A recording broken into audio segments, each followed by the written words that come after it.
আসসালামু আলাইকুম। আমি ডাক্তার মোহাম্মদ রাশিদুল আজম সজীব, শহীদ মেডিকেল কলেজে এক্সপ্রেস পার্ট 2 ট্রেনিং সেবা আছে আর কি।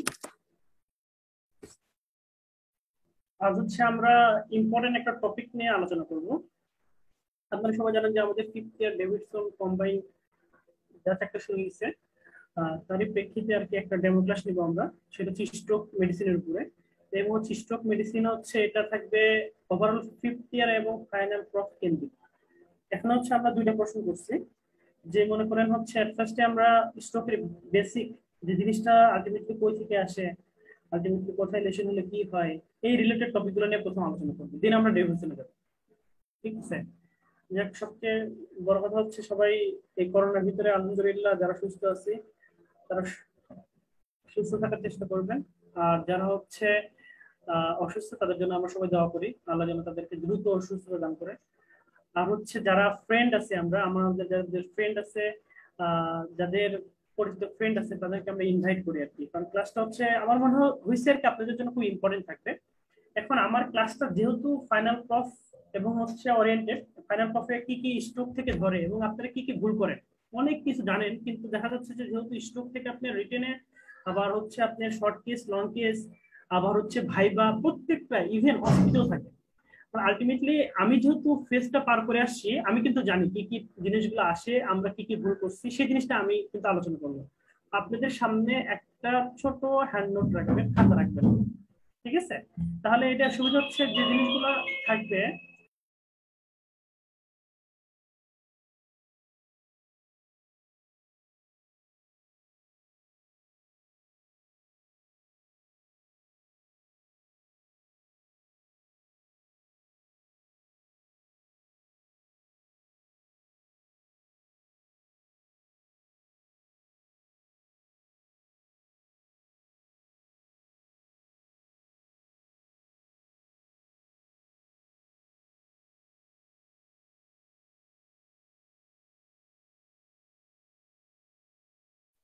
সরি, তাহলে ওই রিলেটেড আমি আলোচনা করবো, একটা হ্যান্ড নোট রাখবেন। আমি যে জিনিসগুলো বলবো যে আলটিমেটলি এই জিনিসগুলো হচ্ছে ইম্পর্টেন্ট প্রফিট ধরে এবং ভাইভাতে এইগুলো কিন্তু রিপিটেড ধরে, সেই জিনিসগুলো আপনি নোট করে নেবেন। এবং পরবর্তীতে আপনি যখন বই পড়বেন সেখানে আপনি জাস্ট একটু রাখবেন, যেন পরবর্তীতে যখন পরীক্ষার আগে হয় তখন আপনি এটা সুবিধা হয়। প্রথমে শুরু করি। দেখেন, মনে করেন আপনার একটা আঙ্কেল, হ্যাঁ আপনার চাচা, সে আপনার সাথে গল্প করতেছে, খাইতেছে, ডিনার করতেছে। ডিনার করার সময় অথবা সে ঘুমে আছে, যে কোনো একটা কারণে। এখন সে ঘুম থেকে ওঠার পরেই তার হঠাৎ করে মনে হলো যে তার শরীরের একটা সাইড অবশ হয়ে গেছে। ঠিক আছে? অথবা তার মুখটা একটু বেঁকে গেছে।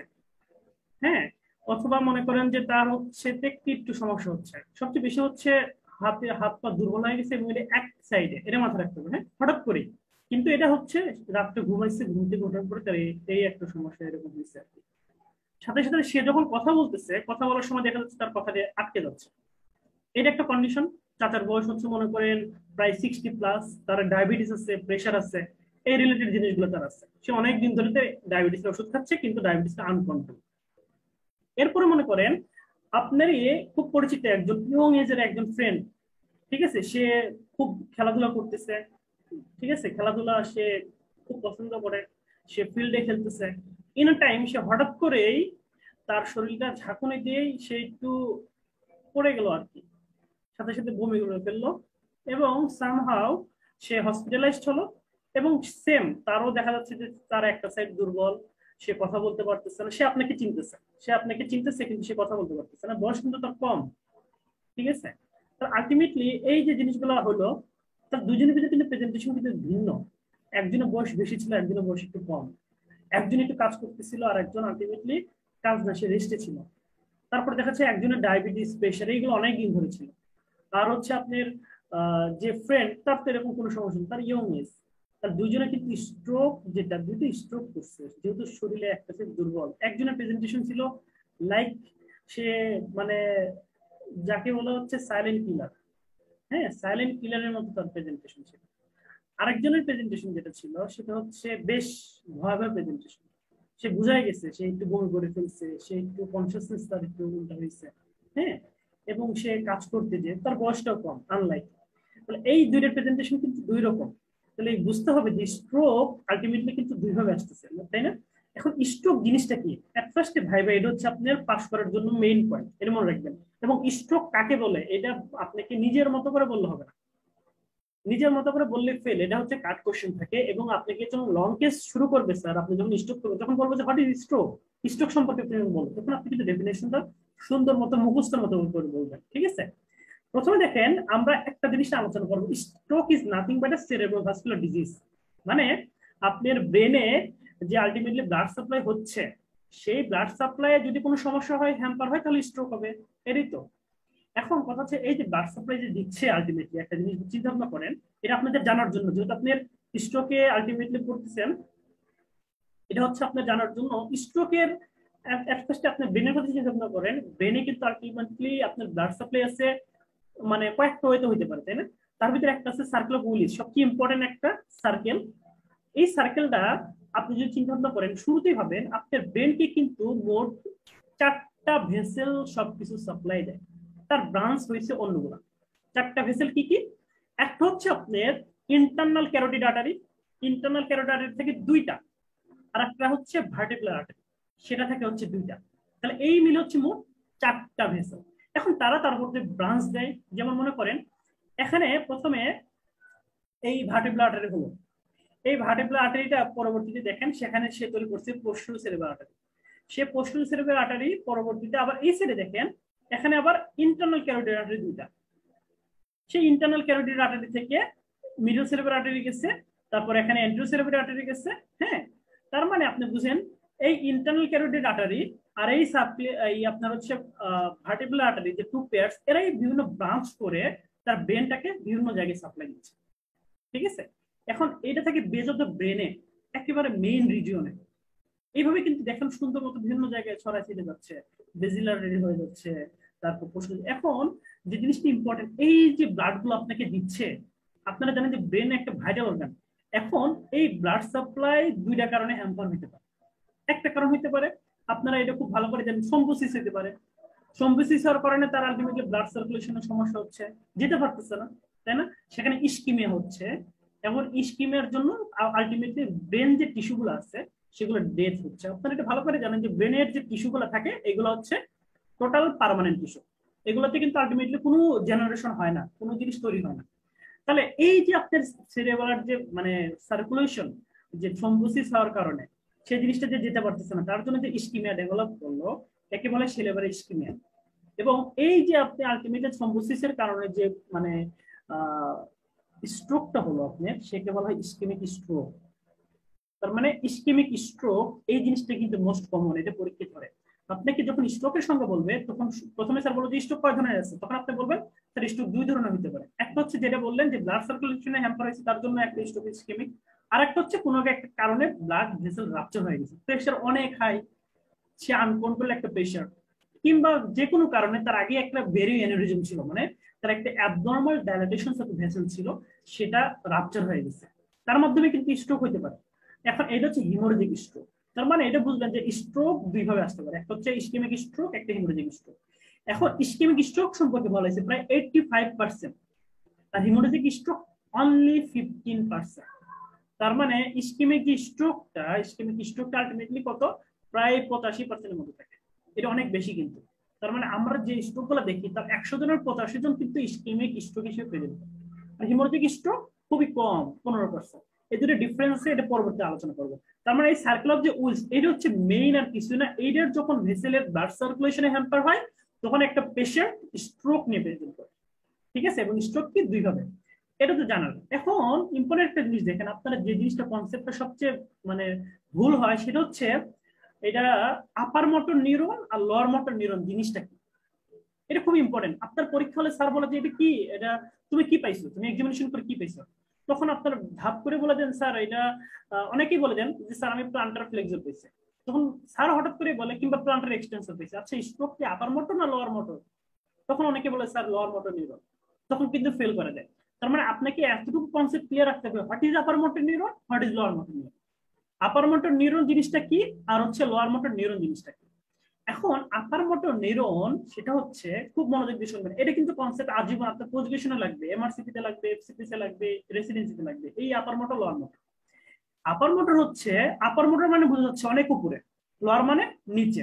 আপনারা একটা জিনিস খুব ভালো মতো বুঝেন, সেটা হচ্ছে আমাদের যে মোটর কর্টেক্স আছে, মোটর কর্টেক্স থেকে আলটিমেটলি পিরামিডাল সেল দেখেন সে আসে, সেখান থেকে আলটিমেটলি এটা আমরা জানি পিরামিডাল ট্র্যাক বা কর্টিকোস্পাইনাল ট্র্যাক, মানে কর্টেক্স থেকে আসবে স্পাইনাল কর্ডে, সে আসতে থাকে, দেখেন আসতে থাকে, আস্তে আস্তে সে কিন্তু যখন মেডুলাতে আসে তখন কি করে, ডিকাসিশন করে। ডিকাসিশন মানে ক্রস করে, মানে দেখেন রাইট যে কর্টেক্সটা ছিল, রাইট কর্টেক্সটা কিন্তু আলটিমেটলি সে মেডুলাতে এসে ক্রস করে গেল। মানে এতটুকু বুঝেন যে রাইট যে কর্টেক্সটা সে কিন্তু কন্ট্রোল করতেছে আপনার বডির লেফট সাইডকে, কারণ হচ্ছে রাইট কর্টেক্সটা যে কর্টিকোস্পাইনাল ট্র্যাক সে মেডুলাতে এসে ক্রস করে গেছে। এর জন্য যদি কোনো একটা কারণে যদি রাইট সাইডে যদি কারো স্ট্রোক হয়, সে কিন্তু রাইট সাইডে কোনো প্রেজেন্টেশন নিয়ে আসে না, সে আসে কোথায়, সে সাধারণত নিয়ে আসে লেফট সাইডে। তার মানে এর জন্য আর কি, যদি স্যার বলে যে তুমি এই পেশেন্টটাকে আলটিমেটলি কোন সাইডে হয়েছে স্ট্রোক, উইকনেস কোন সাইডে, তখন আপনি বলবেন সাইডে রাইট সাইড উইকনেস হয়েছে, তখন বলবো তাহলে এই কর্টেক্সে তোমার ইনভলভ হয়েছে কোন সাইডে, রাইট না লেফট, তাহলে স্যার লেফট সাইডে। তখন স্যার জিজ্ঞাসা করে কেন লেফট সাইডে, তখন বলবেন স্যার এখানে একটা কর্টিকোস্পাইনাল যে ট্র্যাক থাকে সেটা ক্রস করে মেডুলাতে যায়, মানে রাইট এডটা লেফটে চলে যায়। তাহলে আলটিমেটলি রাইট সাইডের যে কর্টেক্সটা সে লেফট সাইডকে নিয়ন্ত্রণ করতেছে, ঠিক আছে। তার মানে দেখেন এই যে কর্টেক্স থেকে আসলো, কর্টেক্স থেকে আস্তে আস্তে আস্তে আস্তে সে পরবর্তীতে আলটিমেটলি আসে অ্যান্টেরো হর্ন সেল পর্যন্ত। অ্যান্টেরো হর্ন সেল থেকে সেখান থেকে আলটিমেটলি আবার একটা যে নিউরন বের হয়, পেরিফেরাল নার্ভ বের হয়, সেটা আবার একটা মাসলে সাপ্লাই দেয়। এই যে অ্যান্টেরো হর্নের আগ পর্যন্ত এই জিনিসটাকে বলা হয় আপার মোটর, মানে একেবারে কর্টেক্স থেকে শুরু করে অ্যান্টেরো হর্ন সেলের আগ পর্যন্ত। এটা আজীবন মনে রাখবেন, আমি কিন্তু বলছি আগ পর্যন্ত, নট অ্যান্টেরো হর্ন সেল, কারণ anterior horn cell itself is a lower motor. তাহলে অ্যান্টেরো হর্ন সেল থেকে শুরু করে শেষ পর্যন্ত একেবারে আপনাকে যে নার্ভটা আপনাকে মাসলে সাপ্লাই দিচ্ছে, সেই যে আলটিমেটলি টেরিটরি, সেটা হচ্ছে আপনার লোয়ার মোটর। এতটুকু জিনিসটা আপনি সবাই ভালোই বুঝেন, কিন্তু আপনাদের যে সমস্যাটা হয় সেটা হচ্ছে পরবর্তী বিষয়টা। পরবর্তী জিনিসটা হচ্ছে আপনারা জানেন যে আপনার ব্রেনে ব্রেন স্টিম নামে একটা জিনিস আছে। ব্রেন স্টিম কি, ব্রেন স্টিম হচ্ছে আপনার মিড ব্রেন, পন্স, মেডালা। তাহলে মিড ব্রেন, পন্স, মেডালাকে একত্রে বলা হয় ব্রেন স্টিম। ব্রেন স্টিমের ইম্পর্টেন্স হচ্ছে, ব্রেন স্টিমে প্রায় আমাদের 12 পেয়ার্স ক্রেনিয়াল নার্ভ থাকে, ক্রেনিয়াল নার্ভ নিউক্লিয়াই 24টা। এই আপনার 24টা এরা কই থাকতেছে আপনার ক্রেনিয়াল নার্ভ নিউক্লিয়াই। দেখেন আপনারা জানেন যে আমাদের ফেস থেকে শুরু করে বিভিন্ন অংশে কিন্তু ক্রেনিয়াল নার্ভ গুলো সুন্দর সাপ্লাই, এই যে ফেসিয়াল নার্ভ বলেন, আপনি শুনতেছেন, ভেস্টিবুলো কক্লিয়ার কথা চিন্তা ভাবনা করেন, এই যে আপনি এই ঢোক গেলতেছেন, কথা বলতেছেন, মানে এইগুলো দেখেন 9-10 নম্বর সাপ্লাই দিচ্ছে, তাই না? আপনি যে চোখ দিয়ে আপনি যে দেখতেছেন, বিভিন্ন অ্যাঙ্গেলে চোখ ঘুরাচ্ছেন, এটা কিন্তু আবার কি 3, 4, 6 দিচ্ছে। এগুলো কে কন্ট্রোল করতেছে? এগুলো কন্ট্রোল করতেছে কিন্তু আপনার ক্রেনিয়াল নার্ভ গুলা। কিন্তু ক্রেনিয়াল নার্ভ তারা ওস্তাদ না, এটা মাথায় রাখতে হবে, তাদের উপরে ওস্তাদ আছে। এখন এই ক্রেনিয়াল নার্ভ তারা কি করে, তারা ব্রেন স্টিমে নিউক্লিয়াই থাকে। নিউক্লিয়াই মানে কিছুই না, নিউক্লিয়াই মানে হচ্ছে তাদের সেল বডি একত্রে বলে নিউক্লিয়াই, ঠিক আছে? সেল বডি হচ্ছে একত্রে বলে নিউক্লিয়াই। এটা বলা হয় যে collections of the sell body in the CNS is for nuclei, ঠিক আছে। এখন কথা হচ্ছে যে যদি মনে করেন যে একটা মানে ব্রেন স্টিমের যে জিনিসটা বললাম, তাহলে সেখানে বিভিন্ন ক্রেনিয়াল নার্ভের প্রায় বলা যায় যে 12 পেয়ার্স এর মতো কি ক্রেনিয়াল নার্ভ নিউক্লিয়াই থাকে, যদিও 1 আর 2 নাম্বার এখানে থাকে, কিন্তু 3 থেকে 12 পর্যন্ত এই মিড ব্রেন, পন্স, মেডালাতে থাকে, নিউক্লিয়াই থাকে। এখন এই ক্রেনিয়াল নার্ভ নিউক্লিয়াই মনে করেন এই যে আপনার হচ্ছে ব্রেন স্টিম, এখানে এই যে মনে করেন তারার মতো, এটা একটা নিউক্লিয়াই। কিন্তু তাকে কন্ট্রোল করার জন্য আমার কর্টেক্স থেকে আবার একটা ফাইবার আসে, এই ফাইবারটা এসে এই ফাইবার যেরকম অ্যান্টেরোস্পাইনাল আপনার অ্যান্টেরো হর্ন সেল পর্যন্ত আসছে, ঠিক তেমনি এই ফাইবারটা সে কি করে এই যে নিউক্লিয়াস সে পর্যন্ত আসবে, মানে তাকে সে বলতেছে তুমি এইভাবে কাজ করো। পরবর্তীতে এই নিউক্লিয়াস থেকে আবার আরেকটা নার্ভ আসে, পেরিফেরাল নার্ভ আসে, সেই পেরিফেরাল নার্ভ আপনি যে কথা বলতেছেন, বিভিন্ন ধরনের ফেসে বিভিন্ন এক্সপ্রেশন করতেছেন সেখানে দেয়, আপনি চোখ নাড়ছেন সেখানে দেয়। তার মানে এই যে আপনার দেখেন ঠিক লাইক এইটা যেমনটা আপনারা জানেন যে অ্যান্টেরো হর্ন সেলের আগ পর্যন্ত আলটিমেটলি কি হতে পারে, এই জিনিসটা টোটাল হচ্ছে আপনার আপার মোটর। ঠিক তেমন এই যে এটাকে বলা হয় কর্টিকোস্পাইনাল, কারণ কর্টেক্স থেকে শুরু করে আপনার আসছে কি একেবারে স্পাইনাল কর্ডের অ্যান্টেরোহান্সিয়াল পর্যন্ত, এর জন্য কর্টিকো স্পাইনাল। কিন্তু এই জিনিসটার একটা জিনিস চিন্তা ভাবনা করেন, এই যে আপনার এই এখান থেকে যে আসে, এখান থেকে আসে কোথায়, আপনার বিভিন্ন ধরনের নিউক্লাইতে, ঠিক আছে, একে বলে কর্টিকো বালবার অথবা কর্টিকো নিউক্লিয়ার ট্রাক্ট। মানে কর্টেক্স থেকে শুধুমাত্র সে যে নিউক্লিয়াস ছিল সে নিউক্লিয়ার পর্যন্ত আসে, এটা কিন্তু আপার মোটর, এটা কিন্তু কি আপার মোটর, এটা মাথায় রাখতে হবে। কিন্তু আজীবন মনে রাখবেন ক্রেনিয়াল নার্ভ নিউক্লিয়াই ইটসেলফ এবং এরপরে যে নার্ভটা গেছে সেটা কিন্তু লোয়ার মোটর, এটা আজীবন ভুল করবেন না কিন্তু। তার মানে আপনি দুটো জিনিস বুঝুন, সেটা হচ্ছে কর্টেক্স থেকে শুরু করে আপ টু অ্যান্টেরোহান্সিয়াল পর্যন্ত হচ্ছে আপার মোটর, অ্যান্টেরোহান্সিয়ালের পর থেকে হচ্ছে লোয়ার মোটর। ঠিক তেমনি কর্টেক্স থেকে শুরু করে আপ টু নিউক্লিয়াই পর্যন্ত হচ্ছে আপার মোটর, কিন্তু ক্রেনিয়াল নার্ভ থেকে তারপরে ডিস্ট্রিবিউশন হচ্ছে লোয়ার মোটর। ক্লিয়ার? এখন আপনার স্ট্রোকটা তো হয় এখানে, স্ট্রোকটা হয় এখানে, তাই না? স্ট্রোকটা এই জায়গায়, এই জায়গায় হয়। তার মানে আপনি একটা জিনিস চিন্তা ভাবনা করেন, আপনি একটা পেশেন্টের যে যখন স্ট্রোক হয় ভাস্কুলার বিভিন্ন সাপ্লাই, আপনারা জানেন যে ফ্রন্টাল লোব বিভিন্ন জায়গায় যেসব হয় সেখানে ভাস্কুলার হ্যাম্পার হইতে পারে, স্ট্রোক হইতে পারে। তার মানে এই সব জায়গাগুলা এগুলো তো কখনোই লোয়ার মোটর না, তার মানে এগুলো অবশ্যই আপার মোটর। তার মানে এটা পরীক্ষা হলে আপনি ভুল করে কখনো বলবেন না যে sir stroke is a lower motor neurology, কারণ স্ট্রোক টোটালটাই আপার মোটর। দেখেন সব উপরে হচ্ছে, হচ্ছে উপরে, কিন্তু ম্যানিফেস্টেশন আসতেছে নিচে, সেটা অন্য ফ্যাক্ট। তার মানে একটা পেশেন্ট যখন আসবে, একটা স্ট্রোকের পেশেন্ট আপনার কাছে, সে সবসময় আপার মোটর নিউরনের ফিচার নিয়ে আসবে। সে সবসময় দেখবেন যারগুলো অনেক বেশি এক্সারগেটেড, টোন মাসল টোনটা অনেক বেশি, হাইপারটোনিয়া, তার ক্লোনাস থাকতে পারে, তার প্লান্টার এক্সটেনসর থাকবে। মানে স্ট্রোকে পেশেন্টের যখন আপনি এক্সামিনেশন করবেন তখন আপনার মাথায় থাকতে হবে যে অবশ্যই এই পেশেন্টের আপার মোটর নিউরন সাইন আমি পাবো। যদি আপনি নাও পান পরীক্ষা হলে কখনোই বলবেন না স্যার এটা লোয়ার মোটর। মনে করেন একটা পেশেন্টের জার্ক, এটা একটা স্ট্রোকের পেশেন্ট, স্ট্রোকের পেশেন্ট আপনি জার্ক, আপনি অবশ্যই কি পাবেন, এক্সারগেটেড পাবেন। পরীক্ষা হলে যদি নাও আপনি মনে করেন, যেটা হয় ফাইনাল প্রফের পরীক্ষায় দেখবেন আপনি পরীক্ষা হলে আপনি জার্ক করতেছেন কিন্তু আর জার্ক এক্সারগেটেড হচ্ছে না, তখন তো ভয় পেয়ে যাবেন আল্লাহ কি হবে। এটা অহরহ হয়, প্রত্যেকদিন 10 জন পরীক্ষা দিবে, 10 থেকে 15 জন, তার 7টা থেকে 8টা স্ট্রোক থাকে, কিংবা 5টার উপর মিনিমাম স্ট্রোক থাকে। এখন হইতে পারে আপনি মানে জিনিসটা ম্যানিফেস্টেশন করতে পারেন নাই, সেই ক্ষেত্রে অন্তত রুগিয়ে পড়তে হবে যে বাবা আপনি যখন বাড়িটা মারবো তখন অবশ্যই আপনি পাড়ে একটু নাড়াবেন। এটা অন্তত অভিনয় করে হলেও আপনাকে বলে বলে দিয়ে আসতে হবে যে স্যার আমি এইটা স্ট্রোক, এটা একটা আপার মোটর নিউরন লেশন এবং এর আমি জার্ক এক্সারগেটেড পেয়েছি। মানে মেইন কথা হচ্ছে it's not a lower motor. আপনারা অবাক হবেন, আমাদের এক সিনিয়র ভাই, তাকে বলতে বলছি যে তুমি প্লান্টার দেখো, প্লান্টার তার শর্ট কেস এক্সাম, আপনারা কিন্তু সবাই ফেল করবেন শর্ট কেসে, আমরা সবাই ফেল করে আসি শর্ট কেসে। তাকে বলছে প্লান্টারটা তুমি দেখাও, সে প্লান্টার দেখাইছে। প্লান্টার দেখানোর পরে সে পরবর্তীতে প্লান্টার সুন্দর মতো দেখাইছে, স্ট্রোকের পেশেন্ট ছিল এবং প্লান্টার এক্সটেন্সর খুব স্পষ্ট বোঝা যাচ্ছে। এক্সটেন্সর প্লান্টার, তখন স্যার বললো আচ্ছা প্লান্টার কি পেয়েছো, বলুন। সে বলছে স্যার এক্সটেন্সর পেয়েছি আমি। তখন বলতেছি স্যার এক্সটেন্সর যে তুমি পাইছো তাহলে এটা কি আপার মোটর না লোয়ার মোটর? তখন সে ভুলে বলে বলছে লোয়ার মোটর।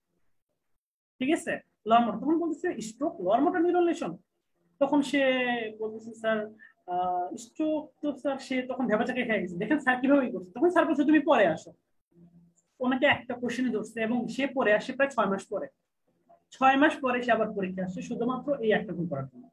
তার মানে এগুলো কিন্তু আমাদের শিক্ষা, এগুলো কিন্তু ভুল করা যাবে না। তার মানে স্ট্রোকের যে ম্যানিফেস্টেশন গুলো পাবেন সব আবার মতো, ঠিক আছে। এখন তার মানে একটা জিনিস দেখেন, এই কর্টিকো স্পাইনাল ট্র্যাক্ট যেটা বললাম, একটা পেশেন্টের স্ট্রোক করছে রাইট সাইডে, তার ম্যানিফেস্টেশন লেফট সাইডে। একটা পেশেন্ট, ওই যে বললাম আপনার চাচা, চাচার আপনি হাত দিয়ে দেখলেন সে ডান দিকে অবশ হয়ে গেছে, সে ডান হাত দিয়ে কিছু করতে পারতেছে না, ডান পা দিয়ে কিছু করতে পারতেছে না, তখন আপনার জন্য মাথায় হিট করে তাহলে চাচা আপনার যে আলটিমেটলি সমস্যা হয়েছে এটা কোথায়, লেফটে সমস্যা হয়েছে। এতটুকু কিন্তু নলেজ এক ফার্স্টে থাকতে হবে। আমরা কিন্তু আস্তে আস্তে গভীরে যাব, এটা মাথায় রাখবেন। হ্যাঁ, আমরা শুরু থেকে কিন্তু আস্তে আস্তে যাব।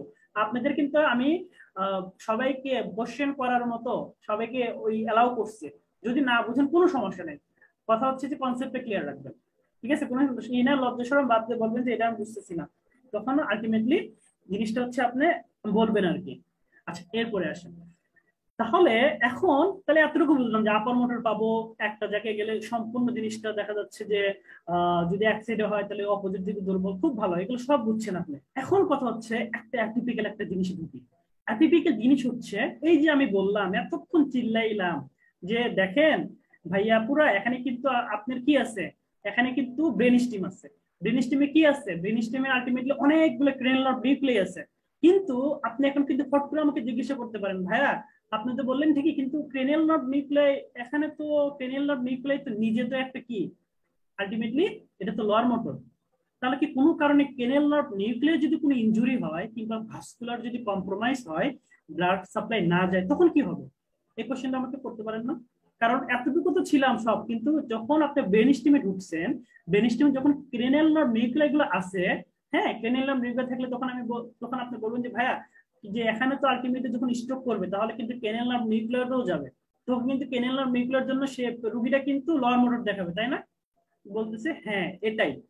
অর্থাৎ যখন ব্রেন স্টিম স্ট্রোক করবে একটা পেশেন্ট, ব্রেন স্টিম মানে ওইটা মিড ব্রেন পন্স মেডুলাতে যখন একটা স্ট্রোক হবে, তখন হবে কি, তখন সেম সাইডে মানে যেখানে স্ট্রোক করছে, মনে করেন রাইট দিকে তার স্ট্রোকটা হয়েছে, রাইট দিকে স্ট্রোক হলে রাইট দিকে তার যে ক্রেনিয়াল নার্ভ পালসি হবে, মানে ক্রেনিয়াল নার্ভ যে পালসি গুলো থাকবে, সেই ক্রেনিয়াল নার্ভ পালসি গুলো আলটিমেটলি থাকবে লোয়ার মোটর নিউরন। এটা মাথায় রাখবেন। অর্থাৎ যদি ব্রেন স্টিমে কেউ স্ট্রোক করে, তাহলে সেম সাইডে যেদিকে স্ট্রোক করবে সেই দিকে থাকবে lower motor neuron type of cranial nerve palsy. মনে করেন তো ফেশিয়াল নার্ভ পালসি, তো লোয়ার মোটর পাবে না, ঠিক আছে?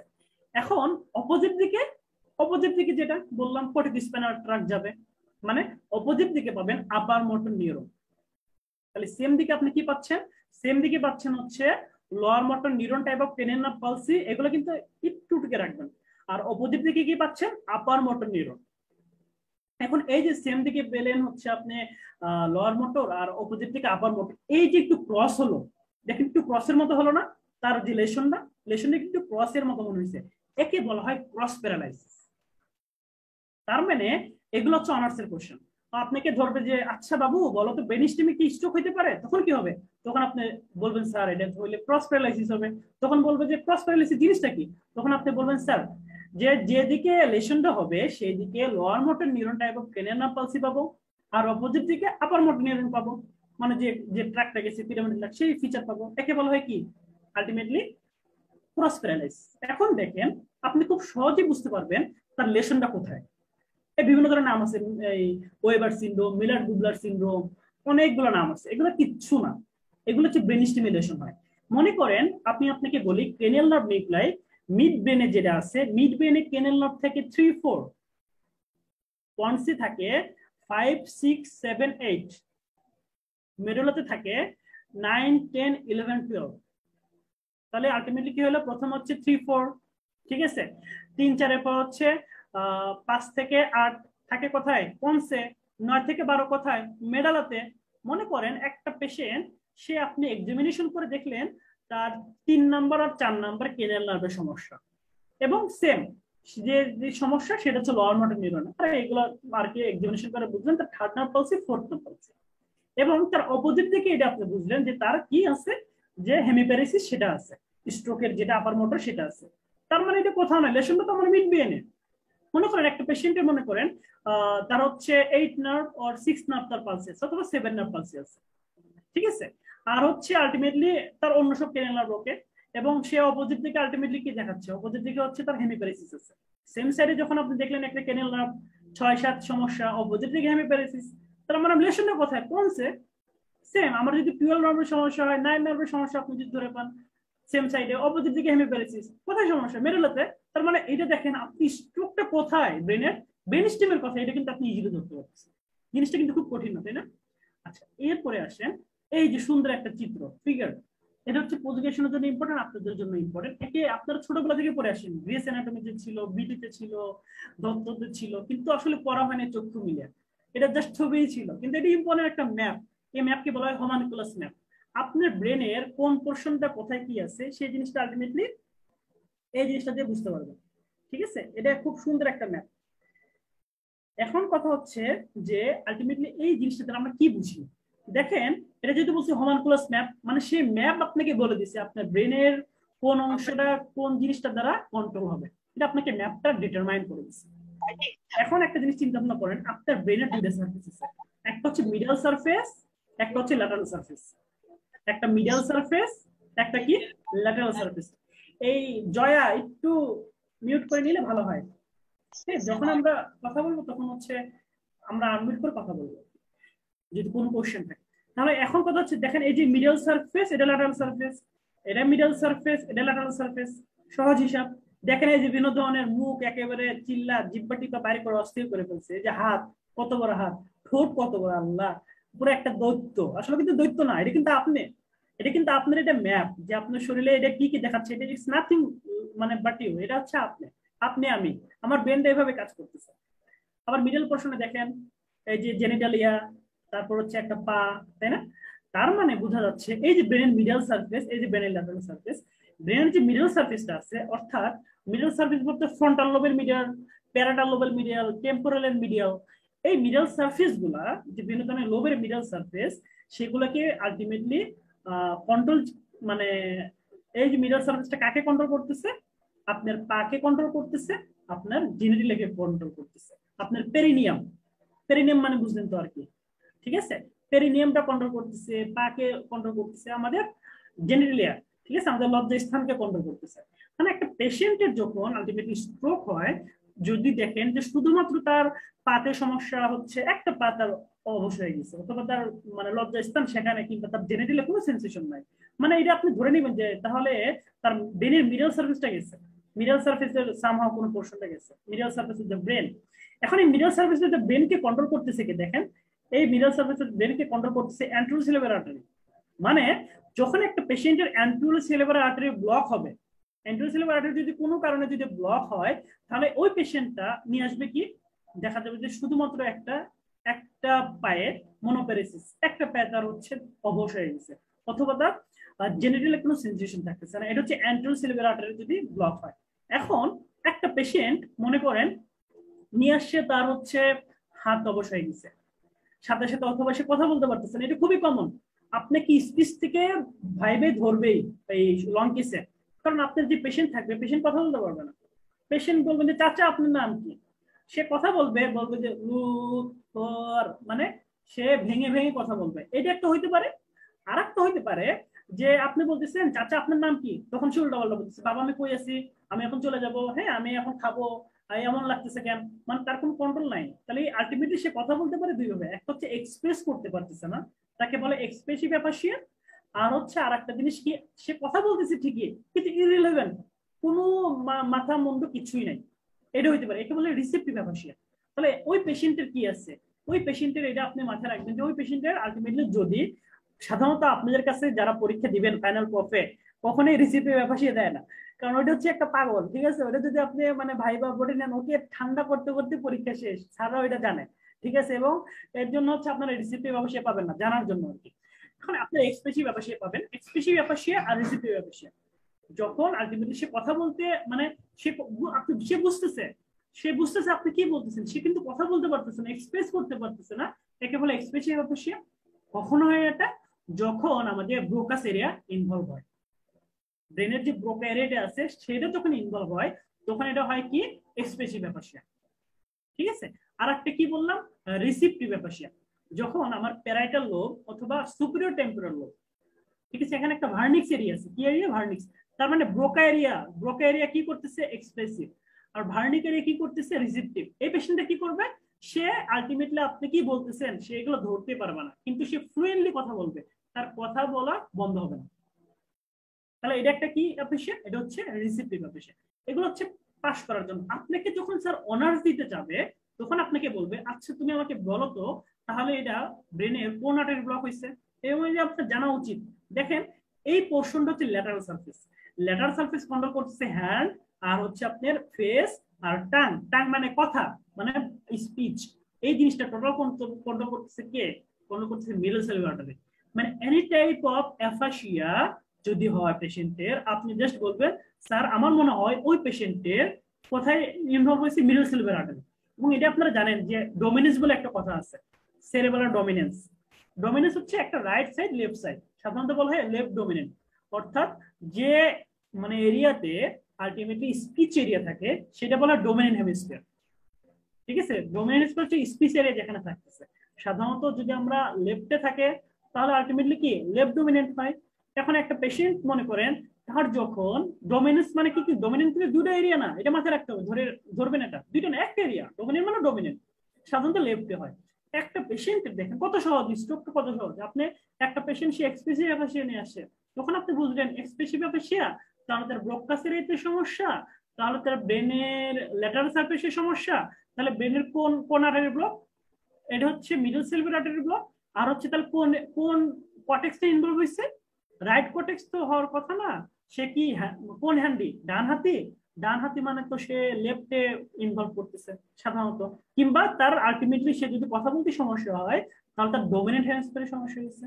ডোমিনেন্ট হেমিস্ফিয়ার ইউজুয়ালি প্রায় 80% এর ক্ষেত্রে লেফট কর্টেক্স থাকে, লেফট কর্টেক্স যেটা সেটা স্পিচ এরিয়া থাকে। তাহলে জিনিসটা এইভাবে। আরেকটা আছে postal silver artery. Postal silver artery হচ্ছে সেরেবেলাম, অক্সিপেটাল, এইগুলোতে যখন কোনো লেশন হয় তখন আমাদের বুঝতে হবে যে এইগুলা পোস্টাল সার্কুলেশন সমস্যা হয়েছে। তাহলে এটা দেখেন, এই একটা ছোট্ট একটা জিনিস কত কিছু ইনফরমেশন দিল আপনার কাছে। শুধুমাত্র একটা হাত অবশ নিয়ে আসছে, মুখ অবশ নিয়ে আসছে, আপনি বুঝে গেলেন যে তার কোন আর্টারি সমস্যা, কোন দিকে সমস্যা, আপনার পায়ের সমস্যা, জেনিটাল সমস্যা, আপনি বুঝে গেলেন কোথায় সেই সমস্যা। হ্যাঁ, অর্থাৎ কোন আর্টারি ব্লক, এগুলো কিন্তু খুব মজার একটা জিনিস। স্ট্রোক মুখস্থ করে কিন্তু আপনি কখনো বেশি দূরে যেতে পারবেন না। এখন আপনি আমাকে জিজ্ঞাসা করতে পারেন যে ভাইয়া আমি যে কয়টা পেশেন্ট দেখছি ওয়ার্ডে, বিশ্বাস করেন থার্ড ইয়ারে যে কয়টা পেশেন্ট দেখছি 10টা, তার সবাই প্রায় আমাকে 7টাই বলছে আমার ডান দিকে হাতেও সমস্যা, পায়েও সমস্যা। তাহলে এখন আপনি কি বলবেন, মানে কি এটার দুইটাই আর্টারি ব্লক হয়েছে না, কি বলবো আমি? এটা যেটা হবে আর কি, যে আমি যে পেশেন্টকে দেখছি তার রাইট দিকে হোল উইকনেস, তখন আমি কি বলবো? তখন কথা হচ্ছে দেখেন, ইন্টারনাল ক্যাপসুল নামে একটা কথা আছে। ইন্টারনাল ক্যাপসুল, ইন্টারনাল ক্যাপসুল কিছু নেই, একটা গেট, গেটের মতো একটা।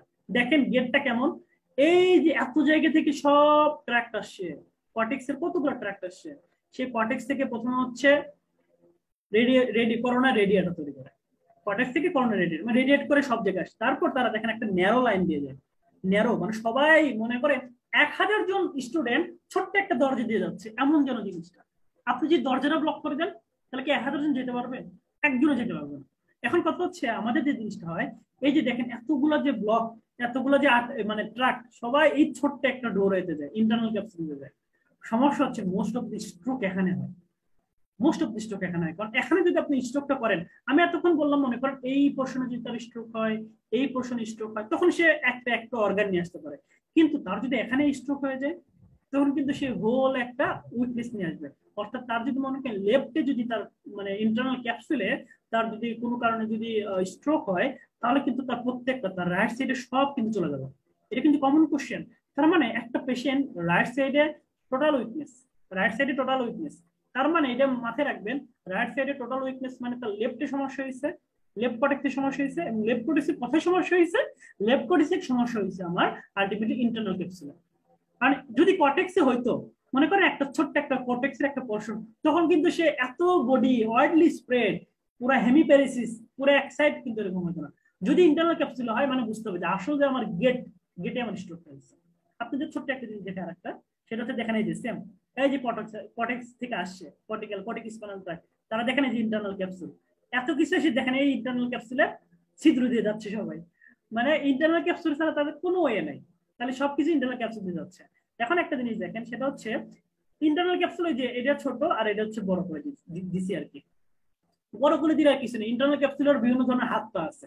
হাত পা বলতে তাদের বিভিন্ন পার্টস আছে, ঠিক আছে, অ্যান্টেরিয়র লিম্ব আছে, বডি আছে, জেনু আছে, তারপর পোস্টেরিয়র লিম্ব আছে, ঠিক আছে। এখন দেখেন আপনার একটা জিনিস আমি দেখাবো জাস্ট, সেটা হচ্ছে এই যে পোস্টেরিয়র লিম্ব, এই যে পোস্টেরিয়র লিম্ব মানে যেটা, এই পোস্টেরিয়র লিম্ব দিয়ে আপনার কর্টিক স্পাইনাল ট্র্যাক্ট যায়। এতক্ষণ যে জিনিসটা বললাম যে কর্টিক স্পাইনাল ট্র্যাক্ট মানে পিরামিডাল ট্র্যাক্ট, যেটা আপনার একটা সাইডে টোটাল মোটর অ্যাক্টিভিটি কন্ট্রোল করতেছে, সেটা যায়, তাই না? তাহলে আলটিমেটলি এটা হচ্ছে কর্টিক স্পাইনাল ট্র্যাক্ট, কিন্তু এখান থেকে পোস্টেরিয়র লিম্ব দিয়ে যাচ্ছে। মানে আপনি যদি আরো মলিকুলার লেভেলে যেতে চান, তখন আপনি ভাববেন আচ্ছা তাহলে হচ্ছে আলটিমেটলি এই কর্টিক স্পাইনাল ট্র্যাক্টে তার ইনভলভ হয়েছে, আর যেহেতু তার এক সাইডে পড়ে গেছে, তাহলে আমার ইন্টারনাল ক্যাপসুলে পোস্টেরিয়র লিম্বের সমস্যা। আর একটা যেটা আপনার এমআরসিপি তে কোশ্চেন আসে, আর একটা জিনিস হচ্ছে আপনাকে খুব ইম্পর্টেন্ট, এটা মাথায় রাখবেন, এটা ভাইবে তো ধরবে, সেটা হচ্ছে স্পিচ থেকে ধরে, আর একটা হচ্ছে ফেশিয়াল ডেভিয়েশন, ফেশিয়াল ডেভিয়েশন থেকে ধরবে। ফেশিয়াল ডেভিয়েশন আলটিমেটলি যখন একটা পেশেন্ট থাকবে তখন আপনি বুঝবেন যে এটা হচ্ছে একটা ফেশিয়াল নার্ভ পালসে, ফেশিয়াল নার্ভ পালসে। এখন কথা হচ্ছে আমি কিন্তু একটু আগে আমি আপনাদের একটা জিনিস বলছিলাম, সেটা হচ্ছে এই যে আমি ট্র্যাক্টের কথা বলছি, দেখেন এখানে তো ফেশিয়াল নার্ভ নিউক্লিয়াস আছে, ফেশিয়াল নার্ভ নিউক্লিয়াস যেটা আছে, সেই কর্টেক্স থেকে শুরু করে, এটা মনোযোগ দিয়ে শুনবেন, কর্টেক্স থেকে শুরু করে ফেসিয়াল নার্ভের নিউক্লিয়াস পর্যন্ত, এটা কিন্তু পুরোটাই আপার মোটর। আর হচ্ছে আমার ফেসিয়াল নার্ভের নিউক্লিয়াস থেকে একেবারে পরে পর্যন্ত যা আছে এটা হচ্ছে ফেসিয়াল নার্ভ ইটসেলফ, মানে এটা হচ্ছে লোয়ার মোটর। এখন আমার স্ট্রোকটা হচ্ছে এখানে, আমার স্ট্রোকটা কিন্তু এখানে হচ্ছে। তার মানে যে পেশেন্টটা আপনার কাছে আসতেছে সেই পেশেন্টটা সাধারণত প্রায় 100 জনের ভিতরে প্রায় 70 জন তারা করে কি, তারা কর্টিকোস্পাইনাল ট্র্যাক্ট যেটা সেটা তো যায়, তার জন্য হেমিপ্যারেসিস। সাথে সাথে হয় কি জানেন, এই যে কর্টিকোবালভাল যে ট্র্যাক্টটা আছে, কর্টিকোবালভাল ট্র্যাক্ট মানে তো বুঝতেছেন, মানে কর্টেক্স থেকে শুরু করে ফেসিয়াল নার্ভ নিউক্লিয়ার আগ পর্যন্ত, সেটাও ইনভলভ হয়। একে বলা হয় সিডো বালবার। আমরা যখন নিউরোলজি ক্লাস নেব ইনশাআল্লাহ ফিফথ ইয়ারে, কোনো সময় নেই, তখন আমরা বালবার সিডো বালবার সম্পর্কে আলোচনা করব। কিন্তু এতটুকু বুঝে জানতে যে সিডো যে বালবারটা ছিল সেটা কি, এটা হচ্ছে একটা আপার মোটর নিউরন। মানে স্ট্রোকের পেশেন্ট, এটা মনে রাখবেন যে স্ট্রোকের পেশেন্ট সাধারণত যদি ফেসিয়াল নার্ভ পালসি, যে ফেসিয়াল ডেভিয়েশন পান, ফেসিয়াল ডেভিয়েশন যদি পান, সারা জিজ্ঞাসা করে আচ্ছা বলো তো এই ফেসিয়াল ডেভিয়েশনটা কেন, তখন আপনি যদি, এটা কিন্তু পাস করার জন্য না, এটা হচ্ছে খুব ভালো রেজাল্টের জন্য, তখন বলবেন স্যার এটা হচ্ছে আমার কাছে মনে হয়েছে আপার motor neuron type of facial nerve বলছে। কেন? তখন বলবেন স্যার আমার হচ্ছে আপার মোটর হতে পারে, কারণ হচ্ছে আমার আলটিমেটলি হয় কর্টেক্স থেকে শুরু করে ফেসিয়াল নার্ভ নিউক্লিয়ার আগ পর্যন্ত তার কোনো সমস্যা হয়েছে, কিন্তু ফেসিয়াল নার্ভ নিউক্লিয়ার থেকে পরে পর্যন্ত এটাতে কোনো ইনভলভ হয়নি। এর জন্য বলা হয় সিডো বালবার পালসি অথবা আপার মোটর। এবং এটাতে বলেন আপনি কি, এটা হচ্ছে আপনার অঙ্কের মতো, কিন্তু রুগী কি নিয়ে আসবে, রুগী নিয়ে আসবে হচ্ছে জাস্ট, এটা আপনারা জানেন যাদের বেলস পালসি হয়, বেলস পালসি কিন্তু লোয়ার মোটর, এটা আবার ভুল করিয়েন না।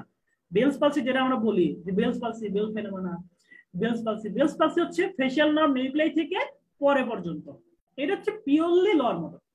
তাহলে আমি একটু ক্লিয়ার করি, তাহলে হচ্ছে যখন কর্টিকোবালবার ট্র্যাক্ট যাচ্ছে সেটা হচ্ছে upper motor neuron type of facial nerve palsy, আর যখন কেনেল নার্ভ নিউক্লিয়াস থেকে শুরু করে পর পর্যন্ত যাচ্ছে সেটা হচ্ছে কি লোয়ার মোটর ফেসিয়াল নার্ভ। তাহলে দেখেন দুইটা জিনিস আপনি পেলেন। এখন স্ট্রোকের পেশেন্টের সাধারণত যখন ফেসিয়াল ডেভিয়েশন হয় আলটিমেটলি কি হয় তখন বলেন তো, আলটিমেটলি আপনি বুঝতে পারতেছেন যে না আমার যখন ফেসিয়াল ডেভিয়েশন হচ্ছে তাহলে এটা হচ্ছে আলটিমেটলি তার ফেসিয়াল নার্ভ পালস হচ্ছে। এখন দেখেন এটা একটা ম্যাজিক, মনে করেন তার ফেসিয়াল নার্ভ যে মানে ফেসিয়াল ডেভিয়েশন রাইট সাইডে এবং তার হচ্ছে হেমিপ্যারেসিস যেটা মানে রাইট হ্যান্ড রাইট লেগ সেগুলো রাইট সাইডে উইকনেস, মানে আপনার ফেসিয়াল ডেভিয়েশন রাইট সাইডে, এটা খুব দেখবেন যে ফেসিয়াল ডেভিয়েশন তার রাইট সাইডে, তার রাইট দিকে ফেসিয়াল নার্ভ পালস, সাথে সাথে তার রাইট দিকে হেমিপ্যারেসিস। তার মানে এটা আমার হয়েছে কোথায়, আপার মোটর নিউরন, মানে কর্টিকোবালবার ট্র্যাক্টে গেছে। ঠিক আছে, যদি এমন হইতো যে মনে করেন যে পেশেন্ট যে আছে সে পেশেন্টের হচ্ছে ক্রেনিয়াল যে নিউক্লিয়াই সেখানে যদি অ্যাটাক হইতো, যদি সেখানে স্ট্রোক হইতো, তখন আপনি বলবেন যে ভাইয়া এটা তো ব্রেন স্টিমে আছে, তার মানে তখন ক্রস প্যারালাইসিস হইতো। তখন কি হইতো, ক্রস প্যারালাইসিস, মানে যেদিকে তার সমস্যা সেদিকে lower motor neuron of facial nerve palsy পেতেন, আর হচ্ছে অপোজিট দিকে কি পেতেন, আলটিমেটলি হেমিপ্যারেসিস। মানে শর্টকাট ওয়েতে জাস্ট মনে রাখার জন্য এতটুকু মনে রাখবেন, সেটা হচ্ছে আপনি যখন স্ট্রোকের পেশেন্ট পাবেন আপনি জাস্ট দেখবেন যে আমার স্ট্রোকের পেশেন্ট রাইট সাইডে উইকনেস, আচ্ছা আমার ফেসিয়াল নার্ভ পালসি কোথায়, ফেসিয়াল নার্ভ পালসি আমার রাইট দিকে, তাহলে ঠিক আছে, তার মানে এটা আমার আপার মোটর নিউরন গেছে। যদি এমন থাকে যে আমার মানে রাইট দিকে আমার সমস্যা, সেটা হচ্ছে লোয়ার মোটর নিউরন পাইছেন ফেসিয়াল নার্ভের, কিন্তু অপোজিট দিকে আপনি কি পেয়েছেন, অপোজিট দিকে যেটা সেটা হেমিপ্যারেসিস মানে ক্রস প্যারালাইসিস, মানে আমার ব্রেন স্টিমের সমস্যা। ঠিক আছে, এই আর কি। আর আপনারা এটা জানেন যখন আপার মোটর নিউরন লেশন হয় তখন কিন্তু আলটিমেটলি আমাদের যে মানে কাভার আছে, কপাল আছে আর কি, আইব্রু আছে, কপাল আছে, এগুলো কিন্তু কি হয় না, এফেক্ট হয় না, এগুলো ফেসিয়াল নার্ভ পালসিতে যখন নিউরোলজি হবে তখন বুঝবে। তো এতটুকু সারা ধরবে যে তোমার পেশেন্ট যে ফেসিয়াল নার্ভ পালসি সেটা কি, তখন আপনি দেখবেন স্যার আমার এটা মনে হয় সিডো বালবার পালসি বা আপার মোটর নিউরন।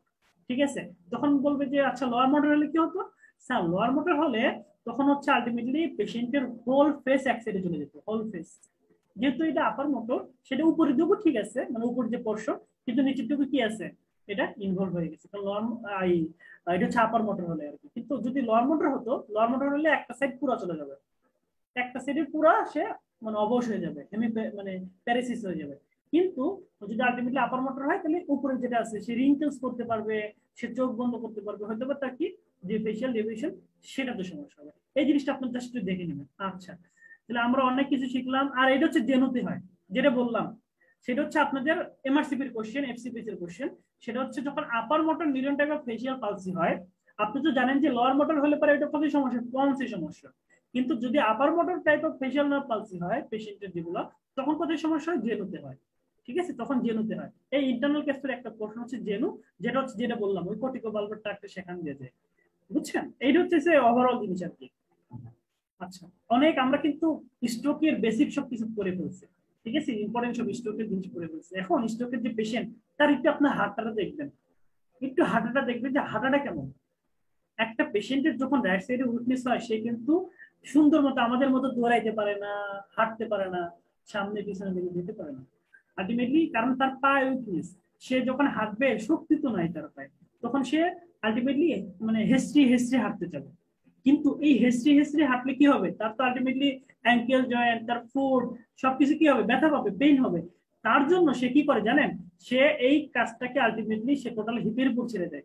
সে তখন একটা সার্কেল তৈরি করে, সার্কেলের মতো। দেখেন এই পেশেন্টে কি করবে, এই পেশেন্ট এখন দেখেন যে to avoid the food scraping the ground, মানে হিস্ট্রি হিস্ট্রি যেন না হাঁটে, তার জন্য the hip and the lower Lim rotates outs, মানে হিপ আর যে লোয়ার লিম সেটা রোটেট করতে করতে যায়, রোটেট করতে করতে যায়। ঠিক আছে, একে বলে সার্কামডাকশন গেট। আমি বললাম যে স্ট্রোকের পেশেন্ট আপনি অহরহ পাবেন ওটে ফিফথ ইয়ারে। আপনারা জাস্ট গেটটা দেখবেন, সে যখন হাঁটছে দেখবেন সে মনে হচ্ছে একটা সার্কেলের মতো যাচ্ছে, একটা পা হিপ যেটা সেটা একটু বাইরের দিকে ঘুরে ঘুরে হাঁটছে, মানে নাথিং বাট স্ট্রোক। স্ট্রোকের পেশেন্টের সবচেয়ে বড় কথা, সে অনেক দিন হয়ে গেছে, অনেক দিন পরে দেখবেন যে গেটটা আছে। এর জন্য স্ট্রোকের পেশেন্ট মনে করেন যে 2-3 মাস পর হয়েছে, তার স্ট্রোক গেট আপনি দেখে বুঝতে পারবেন যে এই পেশেন্টের আগে একবার স্ট্রোক হয়েছে। তাহলে ইম্পর্টেন্ট, তাই না? আচ্ছা, এরপরে আসেন আপনি লং কেসে কি করবেন। এগুলো বললাম তো বেসিক জিনিস। লং কেসে আপনারা যখন প্রেজেন্টিং কমপ্লেন লিখবেন, মাথায় রাখবেন প্রেজেন্টিং কমপ্লেন আপনারা 3টা জিনিস সাধারণত পান, এবং 3টা জিনিস দিয়ে আপনারা শুরু করেন। সেটা হচ্ছে একটা উইকনেস, একটা স্পিচ, একটা ফেশিয়াল। অর্থাৎ একটা হচ্ছে এক সাইডে উইকনেস থাকবে, নট জেনারেলাইজড উইকনেস, এটার জন্য ভুল না হয়। এক নাইসে একটা হচ্ছে হয় রাইট সাইডে নয় লেফট সাইডে, এটা আপনার একটা প্রেজেন্টিং কমপ্লেন থাকে। নট তার স্পিচের সমস্যা, ঠিক আছে, সেই স্পিচের সমস্যা করতেছে, মানে করতেছে। আরেকটা হচ্ছে ফেশিয়াল ডিভিয়েশন। এখন আপনারা, এটা আমি বারবার বলি, আপনারা যখন প্রেজেন্টিং কমপ্লেন লিখবেন, তখন কিন্তু কখনোই ডিসফেজিয়া ডিজার্ট্রি লিখবেন না। ডিসফেজিয়া অনেকে ভুল করে ফেলেন যে sir dysphagia for one day, dysarthria for one day, কারণ এটা কিন্তু টোটাল মেডিকেল টার্ম। কিন্তু প্রেজেন্টিং কমপ্লেন যেটা লিখবেন সেটা কিন্তু রোগীর ভাষা। রোগী বলবে আমি কথা বলতে পারতেছি না, কিংবা রোগীর অ্যাটেন্ডেন্ট বলবে, রোগী বলবে, রোগী হয়তো সে যে ফেশিয়াল ডেভিয়েশন, কিংবা তার মনে করেন যে সে খেতে খেতে গেলে সমস্যা, সেটা রোগীর অ্যাটেন্ডেন্ট বলবে না, খেতে গেলে তো তার সমস্যা, কিংবা রোগী বলবে। অর্থাৎ আলটিমেটলি ডিসপ্লেজে dysarthria, don't use this term in your presenting complain. Sir কিন্তু এগুলো দেখে, কারণ প্রেজেন্টিং কমপ্লেন হচ্ছে রোগী কি বলতেছে সেই জিনিসটাকে ফোকাস করা। ঠিক আছে, আচ্ছা। তারপরে আপনি দেখেন এস ডায়াবেটিস মেলাইটাস, স্মোকার, হাইপারটেনশন, সে ওসিপি, ওসিপি নেয় কিনা, এই তার হচ্ছে কোনো হার্ট ডিজিজ আছে কিনা, হিস্ট্রিতে এই জিনিসগুলো কিন্তু আপনাকে নিয়ে আসতেই হবে। কারণ এটা আপনারা জানেন, একটু আগে যেটা বললাম, একটা পেশেন্ট ইসকেমিক স্ট্রোক করছে, একটা পেশেন্ট হেমোরেজিক স্ট্রোক করছে। কেমনে বুঝবেন আপনি? একটা ক্লিনিক্যালি বোঝা যায়, আর একটা ইনভেস্টিগেশন করে বোঝা যায়। একটা হচ্ছে ক্লিনিক্যালি যেভাবে বুঝবেন হচ্ছে আপনি দেখেন ইয়ং এজ যারা, যারা আমাদের মতো যুবক, তরতাজা যুবক, তাদের স্ট্রোকটা হয় সাধারণত হিমোরেজিক স্ট্রোক। আর যাদের বয়স অনেক বেশি, 50-60, তাদের তো জানেনই যে যত বয়স হয় তত অ্যাথেরোস্ক্লেরোসিস হয়। অ্যাথেরোস্ক্লেরোসিস যত হয় তত আলটিমেটলি কি ভেসেল ন্যারোইং হয়। ভেসেল যত ন্যারোইং হয়, ব্লাড সাপ্লাই হবে না, তখন ইনফেকশন হয়। তার মানে এতটুকু আপনি বুঝে গেলেন যে একটা পেশেন্টের যখন বয়স বয়স অনেক বেশি, বয়স অনেক বেশি হয়, সে অনেক বেশি বয়সের ক্ষেত্রে আলটিমেটলি পেশেন্ট আলটিমেটলি কি নিয়ে আসতে পারে, সে ইসকেমিক স্ট্রোক নিয়ে আসতে পারে। আবার আমাদের মতো একটা ইয়ং এজ, এটা কিন্তু আপনাকে পরীক্ষা ধরবে যে তুমি কিভাবে বুঝতে পারবে এটা ইসকেমিক আর হেমোরেজিক। তখন আপনি বলবেন স্যার একটা এজ দেখে, বেশি বয়স্ক ইসকেমিক, কম বয়স্ক হেমোরেজিক। আর একটা কি হতে পারে, ডায়াবেটিস মেলাইটাস, স্মোকার, সে ডায়াবেটিস মেলাইটাস স্মোকার, এগুলো অ্যাথেরোস্ক্লেরোসিস করে, হাইপার কোলেস্টেমিয়া করে, তার মানে আলটিমেটলি এটা ইসকেমিক। আর যদি এমন হয় তার প্রেশার অনেক বেশি, অনেক দিন ধরে আনকন্ট্রোলড হাইপারটেনশন, প্রেশার বেশি, তখন ভেসেল রাপচার হওয়ার সম্ভাবনা বেশি, তখন হেমোরেজিক হওয়ার সম্ভাবনা বেশি। আবার কারো যদি হার্ট ডিজিজ থাকে, হার্ট ডিজিজ থাকলে কিন্তু তার কি হতে পারে, ইসকেমিক স্ট্রোক হতে পারে। ঠিক আছে, আচ্ছা। এরপরে আসেন স্কিনে, স্কিনে একটা জিনিস দেখতে হয়, দেখবেন যাদের কোলেস্টেরল বেশি, অনেক বেশি, তাদের সাদা সাদা সাদা সাদা, একে বলে জেনথেলাসমা। মানে কোলেস্টেরল এতই বেশি হয়ে গেছে, তার শরীরের কোলেস্টেরল গুলা বিভিন্ন জায়গায় ডিপোজিশন হয়েছে, স্কিনে হইতে পারে, তারপর হচ্ছে আপনার মনে করেন যে চোখে হইতে পারে, হ্যাঁ, জ্যানথ্যালাজমা বলে, জ্যানথোমেটা বলে, টেন্ডন হইতে পারে। তাহলে আপনি স্কিন দেখেও একটা রোগী স্ট্রোক করছে কিন্তু দেখলেন যে এগুলো আছে, তার কোলেস্টেরল গুলো স্কিনে ডিপোজিশন হয়েছে, তখন আপনি বুঝতে পারবেন আচ্ছা এই পেশেন্টটা হাইপার কোলেস্টেমিয়া ছিল, সেখান থেকে তাহলে স্কিমিক স্ট্রোক, সেখান থেকে কিন্তু আপনি বুঝতে পারবেন। আচ্ছা, এরপর এক্সামিনেশনের ক্ষেত্রে দেখেন, আমি ইম্পর্টেন্ট যে জিনিসগুলো বলতেছি, পরীক্ষা হলে যেগুলো দেখবেন, যেগুলো মানে মিস দিবেন না, সেগুলো কিন্তু আমি বলতেছি।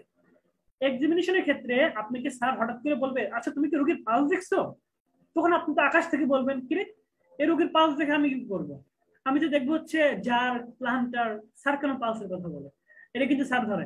তখন বলছি স্যার আমি পালস দেখছি, পালস কত পাইছো, স্যার 72 বিটস পার মিনিট, এটা হচ্ছে আমাদের জাতীয় পালস। 72 বিটস পার মিনিট যখন মাথায় কিছু আসে না তখন 72 মেরে দিই আমরা, এটা একটা হচ্ছে জাতীয় জাতীয় একটা মানে পালস রেট। কিন্তু আল্লাহর রস্তে পালস বিটস পার মিনিট বলেন, ব্রেথস পার মিনিট বলেন না। অনেকে বলেন যে pulse 72 breaths per minute, sir তো ওই সময় খেপে যায়, আরে ব্রেথস রেসপিরেটরি রেটের জায়গায় তুমি এখানে ই দিয়ে দিচ্ছ, আরেক বিপদ। অতএব পালস কিন্তু স্যার শুনতে যাচ্ছে এটা না, স্যার শুনতে যাচ্ছে পালসটাকে রেগুলার আর ইরেগুলার। স্যার আপনাকে এর জন্য বলছে কারণ যাদের অ্যাট্রিয়াল ফিব্রিলেশন হয় তাদের পালসটা ইরেগুলার হয়। অ্যাট্রিয়াল ফিব্রিলেশন যখন হয় তখন পালস ইরেগুলার, এবং অ্যাট্রিয়াল ফিব্রিলেশন হয় তখন পেশেন্টের থ্রম্বোএমবোলিজম হওয়ার সম্ভাবনা বেশি থাকে।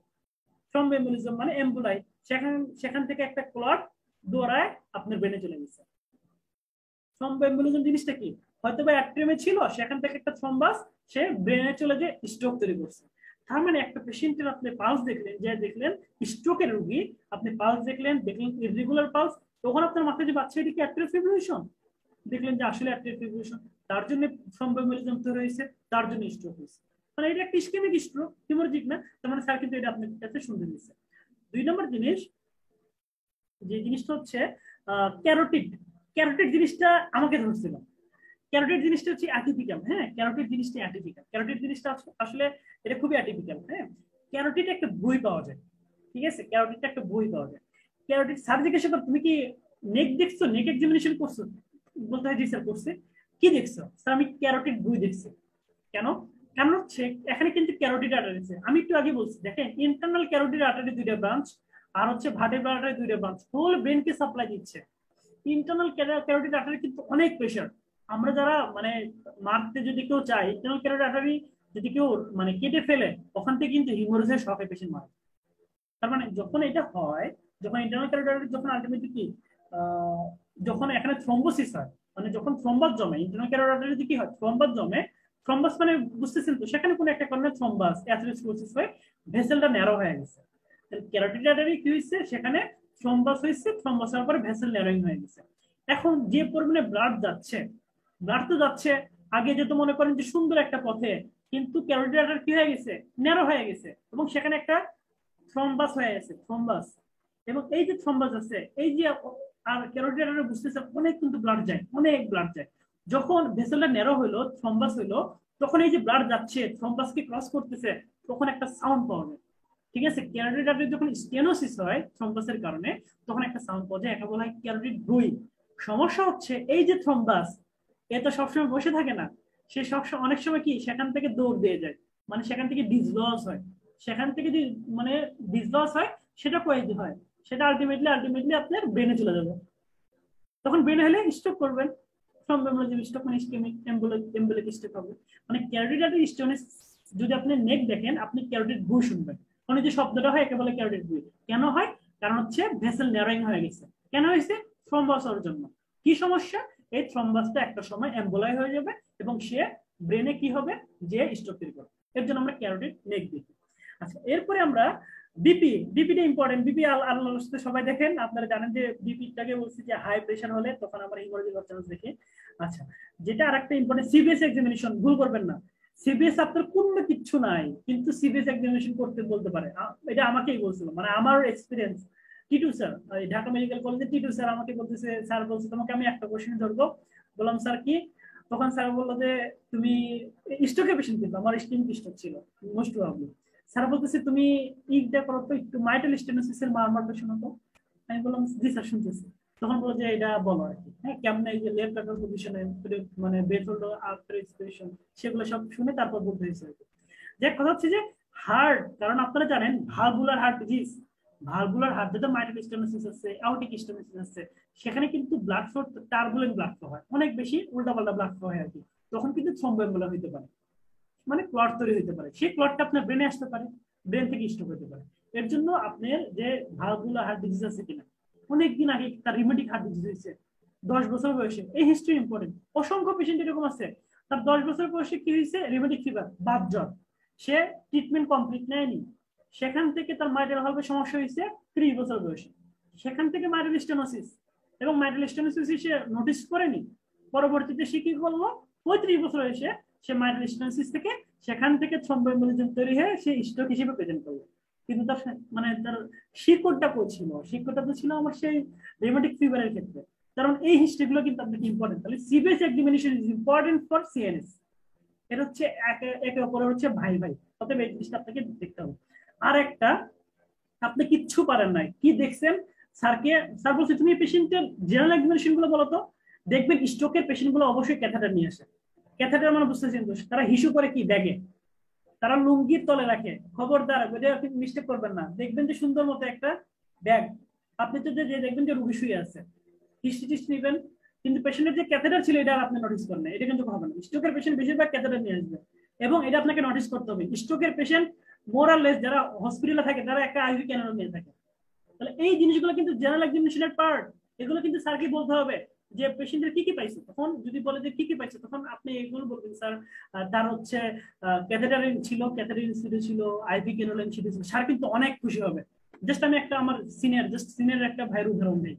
ভাই ভালো করতে পারতেছিল না, সত্যি কথা ভালো করতে পারতেছিল না, ভাই নিজে বলছে শর্ট কেসে তাকে বলছে তুমি জেনারেল এক্সামিনেশনটা করো তো। জেনারেল এক্সামিনেশন সে করছে, তুমি ফাইন্ডিং গুলো বলো। তখন পালস, এনিমিয়া, বিপি এগুলো বলতে, তখন বলছে আইভি ক্যানোলা নিশ্চিত, তার আইভি ক্যানোলা ছিল হাতে।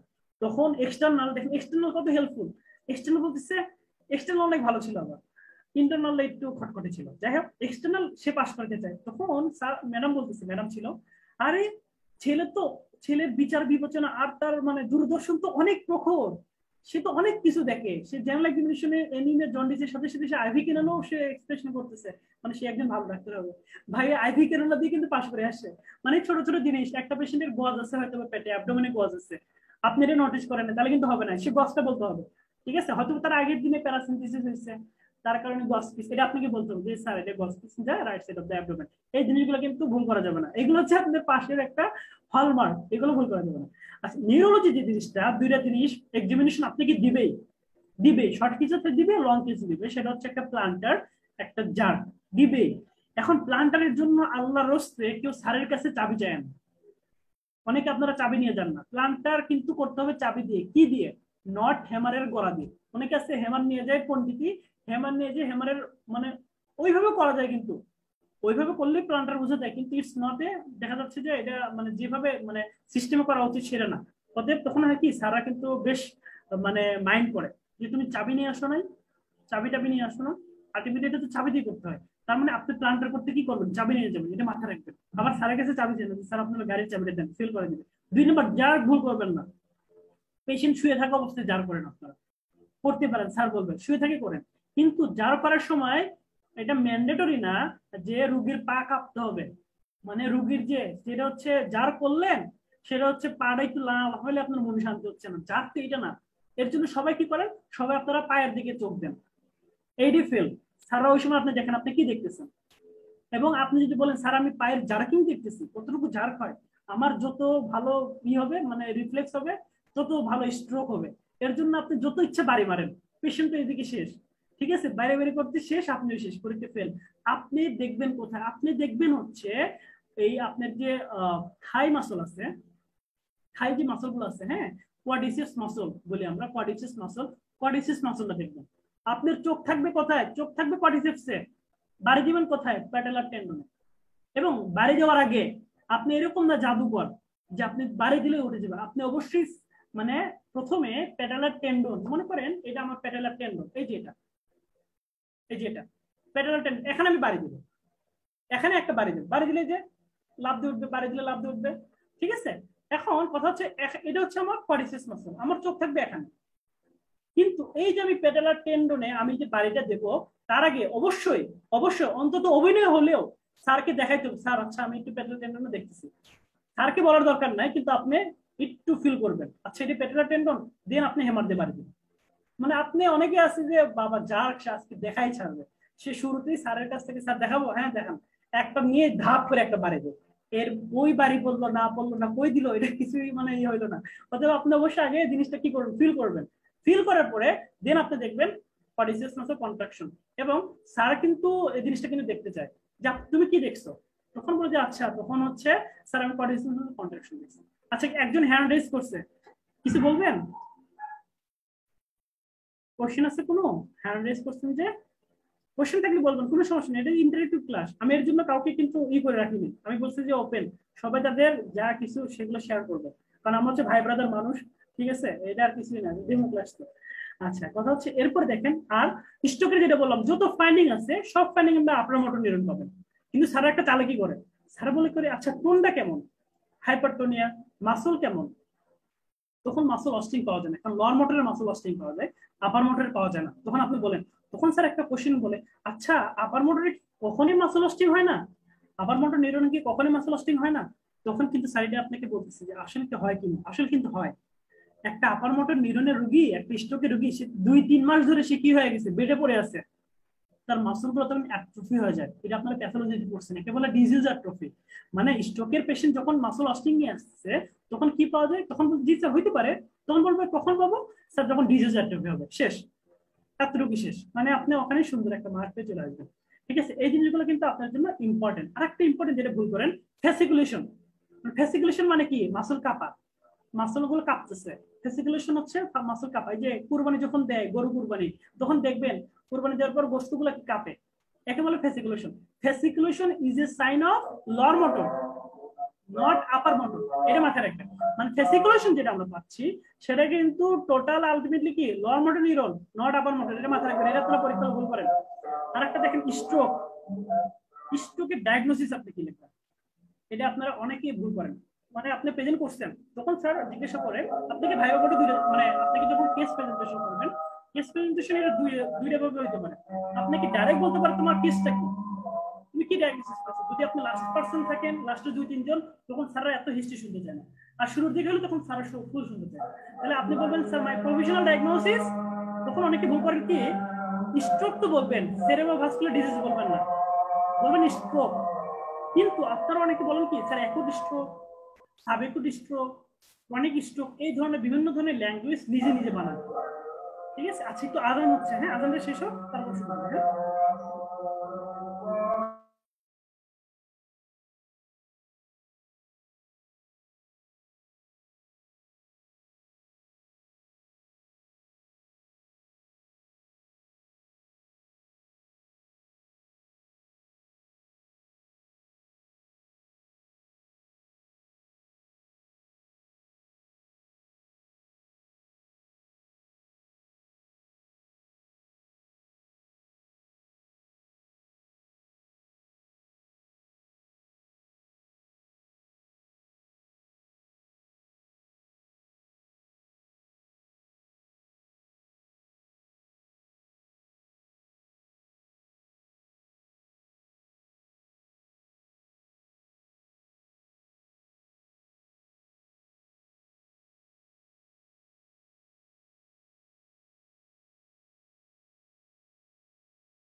এরপরে স্ট্রোক যখন ডায়াগনোসিস বলবেন, কখনো অ্যাকিউট, সাবঅ্যাকিউট, ক্রনিক এগুলো একটা বলবেন না, স্যার স্ট্রোক, স্ট্রোক হয়েছে। আবার ইসকেমিক না হিমোরেজিক, এত পণ্ডিত হওয়ার কোনো দরকার নেই ভাই, আপনার ইসকেমিক না হিমোরেজিক এটা হচ্ছে আপনার ক্লিনিক্যালি বুঝতে পারবেন, এটা আপনার প্রবাবল কজ। কিন্তু এটা স্যার এটা কি স্যার, এটাই হিমোরেজিক স্ট্রোক, ঠিক আছে, এটা কি স্ট্রোক, এটা হচ্ছে আলটিমেটলি ইসকেমিক স্ট্রোক, আপনার এগুলো তো দরকার নেই। আপনার এই এখন পণ্ডিতি করার কি দরকার, ওটা আপনার হাতে রেখে দেন, কারণ পরের কোশ্চেনটা আপনাকে এটা বলবো।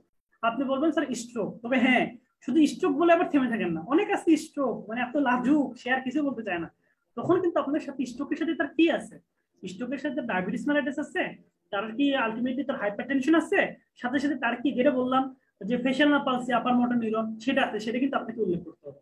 অতএব আপনি যখন ডায়াগনোসিস বলবেন যে স্ট্রোক উইথ, যেটা বললাম যে সেটা hypertension with diabetes mellitus with, যেটা বললাম ফেশিয়াল পালসি, এইগুলো আপনাকে উল্লেখ করতে হবে। তখন স্যার বলবে আপনাকে আচ্ছা তুমি যে বললা এটা ইসকেমিক আর হেমোরেজিক, তখন আপনি বলবেন স্যার ইটস প্রবাবল ইসকেমিক আর প্রবাবল হেমোরেজিক। তখন বলবে যে কেন, আপনাদের ক্ষেত্রে বেশিরভাগই ইসকেমিক স্ট্রোক দেওয়া হয়, ঠিক আছে, বেশিরভাগই ইসকেমিক স্ট্রোক দেওয়া হয়, এবং তার জন্য তখন আপনি বলবেন যে এই পেশেন্টের কি কি পান। এটা খেয়াল রাখবেন, লং কেসে আপনারা যেটা ভুল করেন সেটা হচ্ছে আপনারা বইয়ের আর গাইডের জিনিস হুবহু মুখস্থ বলে দেন। মনে করেন আপনাকে ধরো আচ্ছা এই পেশেন্টের ইসকেমিক স্ট্রোক কেন, ইসকেমিক স্ট্রোক কেন, তখন আপনি বলবেন স্যার স্যার এটা পেশেন্টের এজ হচ্ছে 65 ইয়ার্স ওল্ড, পেশেন্টের ডায়াবেটিস আছে, পেশেন্টের স্মোকিং পেশেন্ট, আপনি এগুলো বলতে থাকবেন, রুগী ধাপ করে বলবে এই বাটা আমি তো স্মোকিং করি না, আপনি এই কথা বলতেছেন কেন। অর্থাৎ আপনাকে যখন স্যার বলবে যে এই পেশেন্টের তুমি কেন ইসকেমিক স্ট্রোক বললা, সেই ক্ষেত্রে কিন্তু আপনাকে ওই পেশেন্টের আপনি কি কি ফাইন্ডিং পাইছেন সেটা আপনাকে বলতে হবে। আমি কিন্তু এর জন্য আমি ইসকেমিক হেমোরেজিকে কিন্তু কিছু পার্থক্য বলছি, যে পেশেন্টের বয়স বেশি, পেশেন্ট স্মোকিং করে, পেশেন্টের ডায়াবেটিস নাই, ইটস ওকে, তার ডায়াবেটিস জোর করে নিয়ে এসে তাকে প্রমাণ করে কোনো দরকার নেই। তাহলে আপনি পেশেন্টের কাছে কি ফাইন্ডিং পাচ্ছেন এটা কিন্তু স্যার শুনতে চাই। এইটা এক টাইপের কোশ্চেন। আর এক টাইপের কোশ্চেন হচ্ছে স্যার ডিরেক্ট আপনাকে লিড কোশ্চেন দিয়ে দিবে যে তুমি ইসকেমিক স্ট্রোকের একটা পেশেন্টের রিস্ক ফ্যাক্টর কি কি হতে পারে বলো, এটাও দিতে পারে। অর্থাৎ এই জিনিসগুলো কিন্তু আলটিমেটলি এই জিনিসগুলো কোশ্চেন বুঝে অ্যান্সার দিতে হবে। ডিফারেন্স কি বললাম, যেটা কম বয়স বেশি বয়স, একটু ভমিটিং একটু কনভালশন হতে পারে, হ্যাঁ এটা কিছু নিয়ে সাধারণত স্ট্রোকে হয় না, এটা আমরা ডেফিনেশন যখন করবো তখন বলবো, কিন্তু এটা হতে পারে আর কি। তারপর হচ্ছে হেডেক নিয়ে আসতে পারে, এই জিনিসগুলো হচ্ছে হেমোরেজিক। আর ইসকেমিক যেটা হচ্ছে সাইলেন্ট কিলার, রাত্রে ঘুম আসছে ঘুম থেকে উঠে দেখে তার এক সাইডে অবশ্য, ঠিক আছে। ইনভেস্টিগেশন একটা পেশেন্টের ডায়াবেটিস থাকলে আরবিসি করাবেন, কি আবার হার্টের সমস্যা হলে ইসিজি করাবেন, তার হচ্ছে কোলেস্ট্রলের সমস্যা লিপিড প্রোফাইল করাবেন, এগুলো তো রিস্ক ফ্যাক্টর। কিন্তু ফর ডায়াগনোসিস স্যার যদি জিজ্ঞাসা করে, এবং এটা হচ্ছে এফসিপিএস এর কোশ্চেন, সিঙ্গেল বেস্ট কোশ্চেন, কখনোই ভুল করবেন না। First line investigation for stroke is city, don't MRI. মানে এমআরআই হবে না, এটা মাথায় রাখবেন, ভুল করে এমআরআই বলবেন না। আপনি মনে করতেছেন যে আমি একটু এলিট ক্লাসে লিড করি, আমি একটু গর্জিয়াস ভাবে লিড করি, তাহলে আমি একটু এমআরআই পেশেন্টকে দেবো, ভাই এটা বললে ফেল করে দেবেন। মানে মেইন হচ্ছে সিটি। তখন স্যার বলা যায় যে এমআরআই কি করা যায়, তখন বলতেছে এমআরআই করা যায়। তখন স্যার বলবে তুমি সিটি আর এমআরআই এই দুইটার ভিতরে সিটিকে কেন চুজ করতেছে পেশেন্টের জন্য। কারণ আসলে সত্যি কথা বলতে কি, আমরা পেশেন্ট ডায়াগনোসিসের জন্য এক ফার্স্টে দেখি এটা ইসকেমিক আর হিমোরেজিক, এই জিনিসটা সিটি স্ক্যান দিয়ে বোঝা যায় ভালো, শুরুতে এটা বোঝা যায়। যদি হিমোরেজিক হয় তারপরে বোঝা যায়, আর যদি ইসকেমিক হয় তাহলে আলটিমেটলি একটু হাইপোটেনশনের একটু পরে আসে কিন্তু বোঝা যায়। মানে ফার্স্ট ডিফারেন্সিয়েটের জন্য সিটিটা ইজ অ্যাভেলেবল। 2 নম্বর জিনিস, সিটি এমআর এর ভিতরে এমআরআই এর কস্ট অনেক বেশি, অনেক বেশি। এমআরআই করতে 7 থেকে 8,000 টাকা লাগে, সিটি করাতে লাগে 2,500 থেকে 3,000 টাকা। 3 নম্বর জিনিস হচ্ছে MRI is not widely available. MRI সব জায়গায় নাই, সিটি সব জায়গায় আছে, বিভিন্ন হেলথ কমপ্লেক্সে আছে, বিভিন্ন ধরনের ক্লিনিকে আছে, সরকারি মেডিকেল গুলোতে সব জায়গায় আছে, প্রাইভেট গুলোতে সব জায়গায় আছে। মানে সিটি অ্যাভেলেবল, মানে স্যারকে বলবেন কারণ সিটিতে অ্যাভেলেবল, সিটিতে কস্ট এফেক্টিভ, কস্ট যেটা সেটা একটু কম, আর একটা কি স্যার ইজিলি ডিফারেন্সিয়েটেড ইসকেমিক আর হেমোরেজিক। শেষ, আপনার অ্যান্সার শেষ বলে ঠিক আছে, ঠিক আছে। তারপর ট্রিটমেন্টের ক্ষেত্রে কখনোই স্যার এটা জিজ্ঞাসা করে যে এই পেশেন্ট ইসকেমিক স্ট্রোক আর এই পেশেন্টের হিমোরেজিক স্ট্রোক, স্যার জিজ্ঞাসা করে আচ্ছা হিমোরেজিক স্ট্রোকের ক্ষেত্রে তুমি অ্যাসপিরিন দিবা, অ্যাসপিরিন কি তুমি হিমোরেজিকে দিবা? তখন বলতে না স্যার হিমোরেজিক স্ট্রোকে আমি কখনোই অ্যাসপিরিন দিব না। হিমোরেজিক স্ট্রোকে কিন্তু অ্যাসপিরিন দেওয়া মানে রোগীকে মারতেছেন আপনি। মানে অ্যাসপিরিন কি করে, অ্যাসপিরিন হচ্ছে আলটিমেটলি অ্যান্টিপ্লাটিলেট। অ্যান্টিপ্লাটিলেট মানে কি, সে প্লাটিলেট অ্যাগ্রেভেট হইতে দিবে না।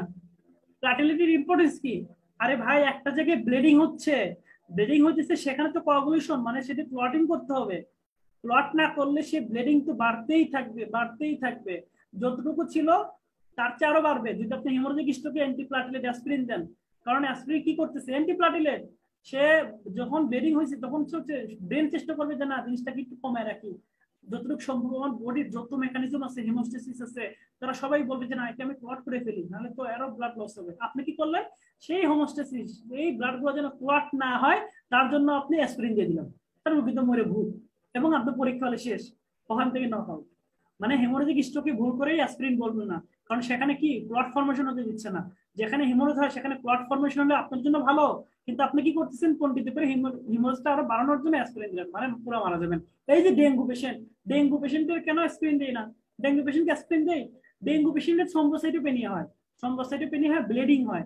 এখন যদি অ্যাসপিরিন দেন সেটা আরো ব্লিডিং হবে, কোনো ক্লট হবে না। এর জন্য কিন্তু ডেঙ্গু পেশেন্টকে আমরা কি দিই না, আলটিমেটলি অ্যাসপিরিন দিই। তাহলে ক্যালসিয়াম চ্যানেল ব্লকার কি কত দেওয়া যায়, এটা স্যার জিজ্ঞাসা করে। তখন বলতে হবে স্যার ক্যালসিয়াম চ্যানেল ব্লকারও দেওয়া যায় সাব অ্যারাকনয়েড হিমোরেজের ক্ষেত্রে, সাব অ্যারাকনয়েড হিমোরেজের ক্ষেত্রে। আচ্ছা এখন এরপর আমরা ই করব। আচ্ছা এটা হচ্ছে আমাদের কোর্স, আমার কিন্তু লেকচার শেষ হয় নাই। এরপর আমি ডেভিডসন দেখাবো, ডেভিডসন বইটা দেখাবো। কিন্তু এটা হচ্ছে জাস্ট যে অ্যাডভার্টাইজ দেখেন না, বিভিন্ন জনের অ্যাডভার্টাইজ দেয়, এটা হচ্ছে অ্যাডভার্টাইজের মতো আর কি। ঠিক আছে, মেন হচ্ছে আমাদের ফিফথের একটা ডেভিডসন ব্যাচ, এটা জানেন কম্বাইন ব্যাচ, সেটা চালু হচ্ছে 30টা ক্লাস। আশা করি মানে ই হবে, সবচেয়ে বড় কথা 30টা ক্লাসের ভিতরে 22টা ডেভিডসন ওরিয়েন্টেড থাকবে, আর আপনার 6টা ক্লাস থাকবে হচ্ছে তোর আবিদ হোসেন মোল্লাতে 5টা ক্লাস। এবং প্রত্যেকটা সিস্টেমের পরে এসবিএ পরীক্ষা নেওয়া হয়, কারণ আপনারা জানেন এফসিপিসি কিন্তু 50% এসবিএ থাকে, এবং 50% যখন আমাদের ক্লাস শেষ হয় তারপরে হচ্ছে একটা এফসিপিএস স্টাইলে পরীক্ষা হয়। এবং সবচেয়ে বড় কথা হচ্ছে আপনার লাস্ট পরীক্ষার পরে আমরা একটা চেষ্টা করি, সেটা হচ্ছে আপনি যে ফাইনাল ওরিয়েন্টেড যেভাবে পরীক্ষা হয় পেপার ওয়াইজ, সেই অনুসারে আমরা একটা ফাইনাল যে প্রফের যে এক্সাম যে রিটেন সেটা আমরা নেওয়ার চেষ্টা করবো আর কি। ঠিক আছে, তাহলে এটা হচ্ছে আপনার জন্য সবার ওয়েলকাম। কালকে হচ্ছে আমাদের ওরিয়েন্টেশন আর কি। ঠিক আছে, ফিফথ ডেভিডসন কালকে ওরিয়েন্টেশন হবে ইনশাআল্লাহ। এখন আর হচ্ছে আমাদের যারা মেন্টর, সেটা হচ্ছে এরপর কিন্তু আমি ডেভিডসন পড়বো। ঠিক আছে, ডেভিডসন আমি দেখাই দেবো কি, আর আপনারা সবাই ডেভিডসনটা বের করে রাখবেন। আর মেন্টর যারা ক্লাস নেবেন, আমি সবচেয়ে জুনিয়র, ঠিক আছে, ছোট মানুষ, কিন্তু কথা হচ্ছে আমাদের অনেক এমআরসিবি ভাই তারা ক্লাস নেবে, তাহমিদ ভাই, আসিফ ভাই, অভি ভাই, এরা সবাই নেবে। ঠিক আছে, এরা নিলে আশা করি ফ্রুটফুল হবে।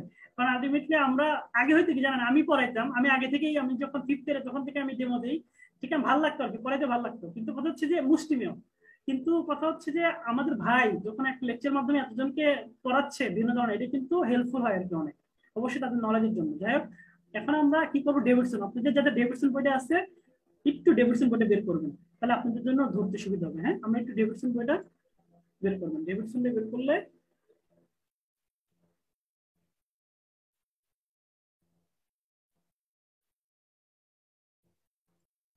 ডেভিডসন থেকে দেখেন, এখন স্ট্রোকটা যা প্রিলিমিনারি নলেজ করলেন, এখন দেখেন ডেভিডসন কি কিভাবে আসে।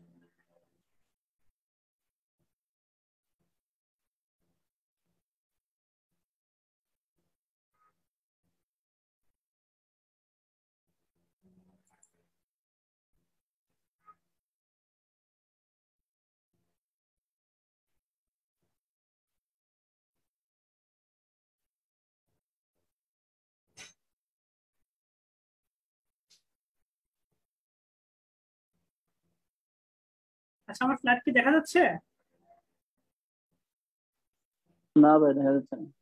একদম বুঝতে পারছি, শেয়ার অপশন হয়নি।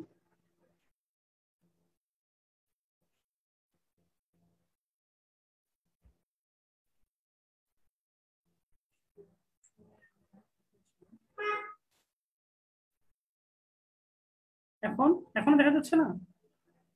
জি দেখা যাচ্ছে। এখন কি ডেভিডসনটা দেখা যাচ্ছে, তাই তো? বলতে দেখা যাচ্ছে। দারুণ। এই যে এখন দেখা যাচ্ছে ডেভিডসন।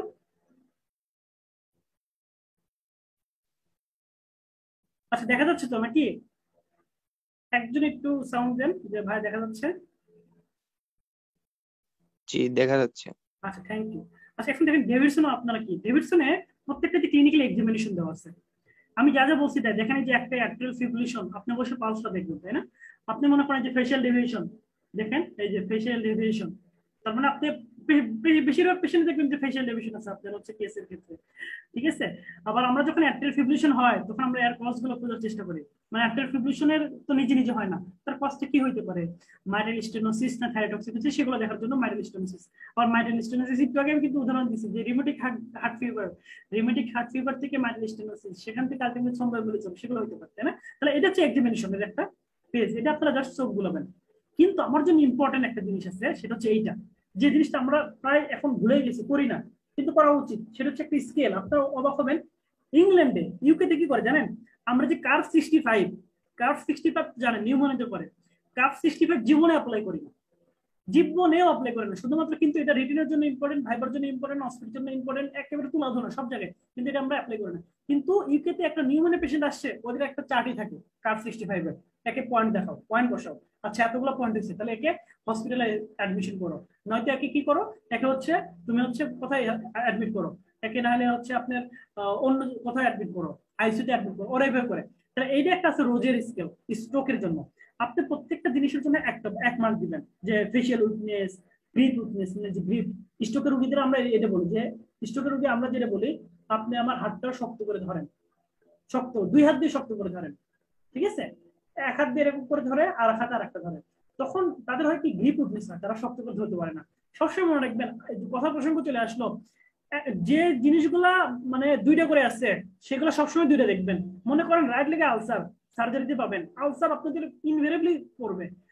আপনার রাইট ফুটে আলসার আছে, আপনাকে কিন্তু দুইটা ফুট এক্সপোজ করতে হবে, ঠিক আছে, আপনাকে কিন্তু কম্পেয়ার করতে হবে। অতএব আপনি যখন জিনিসগুলো বাইলাটারাল যেগুলো থাকে, মানে দুইটা, যেমন ব্রেস্ট এক্সামিনেশন সবসময় কি দুইটা দেখতে হয়, কারণ কি দুইটা জিনিস যেগুলো আছে আর কি। অতএব যে জিনিসগুলো আলটিমেটলি বাইলাটারাল থাকে, দুইটা করে থাকে, সেগুলো একটা আরেকটা কম্পেয়ার করতে হয়। যেমন আপনি লোয়ার লিম্ব এক্সামিনেশনে তারা আপনি জানেন কোথায় রাইট লিম্বের সমস্যা উইকনেস, রাইট লিম্বে ওয়াস্টিং আছে, কিন্তু না আপনি তার যে লেফট লিম্ব সেটাও এক্সপোজ করবেন, সেটাও দেখবেন যে কি অবস্থা। এটাও কিন্তু মাথায় রাখবেন ভাইয়া, পুরো এটা আপনারা সবাই ভুল করেন। রাইট লিম্বের সমস্যা না, আপনি দূরে এক্সপোজ করে দেখবেন, আলসার আছে সেটাও, এগুলো কিন্তু যেগুলো বলতেছে এগুলো কিন্তু ভাইবার কি পয়েন্ট। আচ্ছা তাহলে এইটা একটা স্কেল, হ্যাঁ, স্পিচ লস ভিজুয়াল ফিল, এগুলো দিয়ে হচ্ছে আপনার মোটামুটি প্রায় 6টা পয়েন্ট আছে। কিন্তু আপনার কিছু নেগেটিভ পয়েন্ট আছে, নেগেটিভ পয়েন্ট বলতে এইটা আপনার জন্য ক্লিনিক্যালি ইম্পর্টেন্ট, যে স্ট্রোকের ক্ষেত্রে এগুলো হয়, এগুলো হচ্ছে আপনার হিস্ট্রি, যে facial weakness, arm weakness, leg weakness, কিন্তু একটা স্ট্রোকের পেশেন্ট সিজার, একটা স্ট্রোকের পেশেন্ট লস অফ কনসিয়াসনেস, এগুলো সাধারণত হয় না।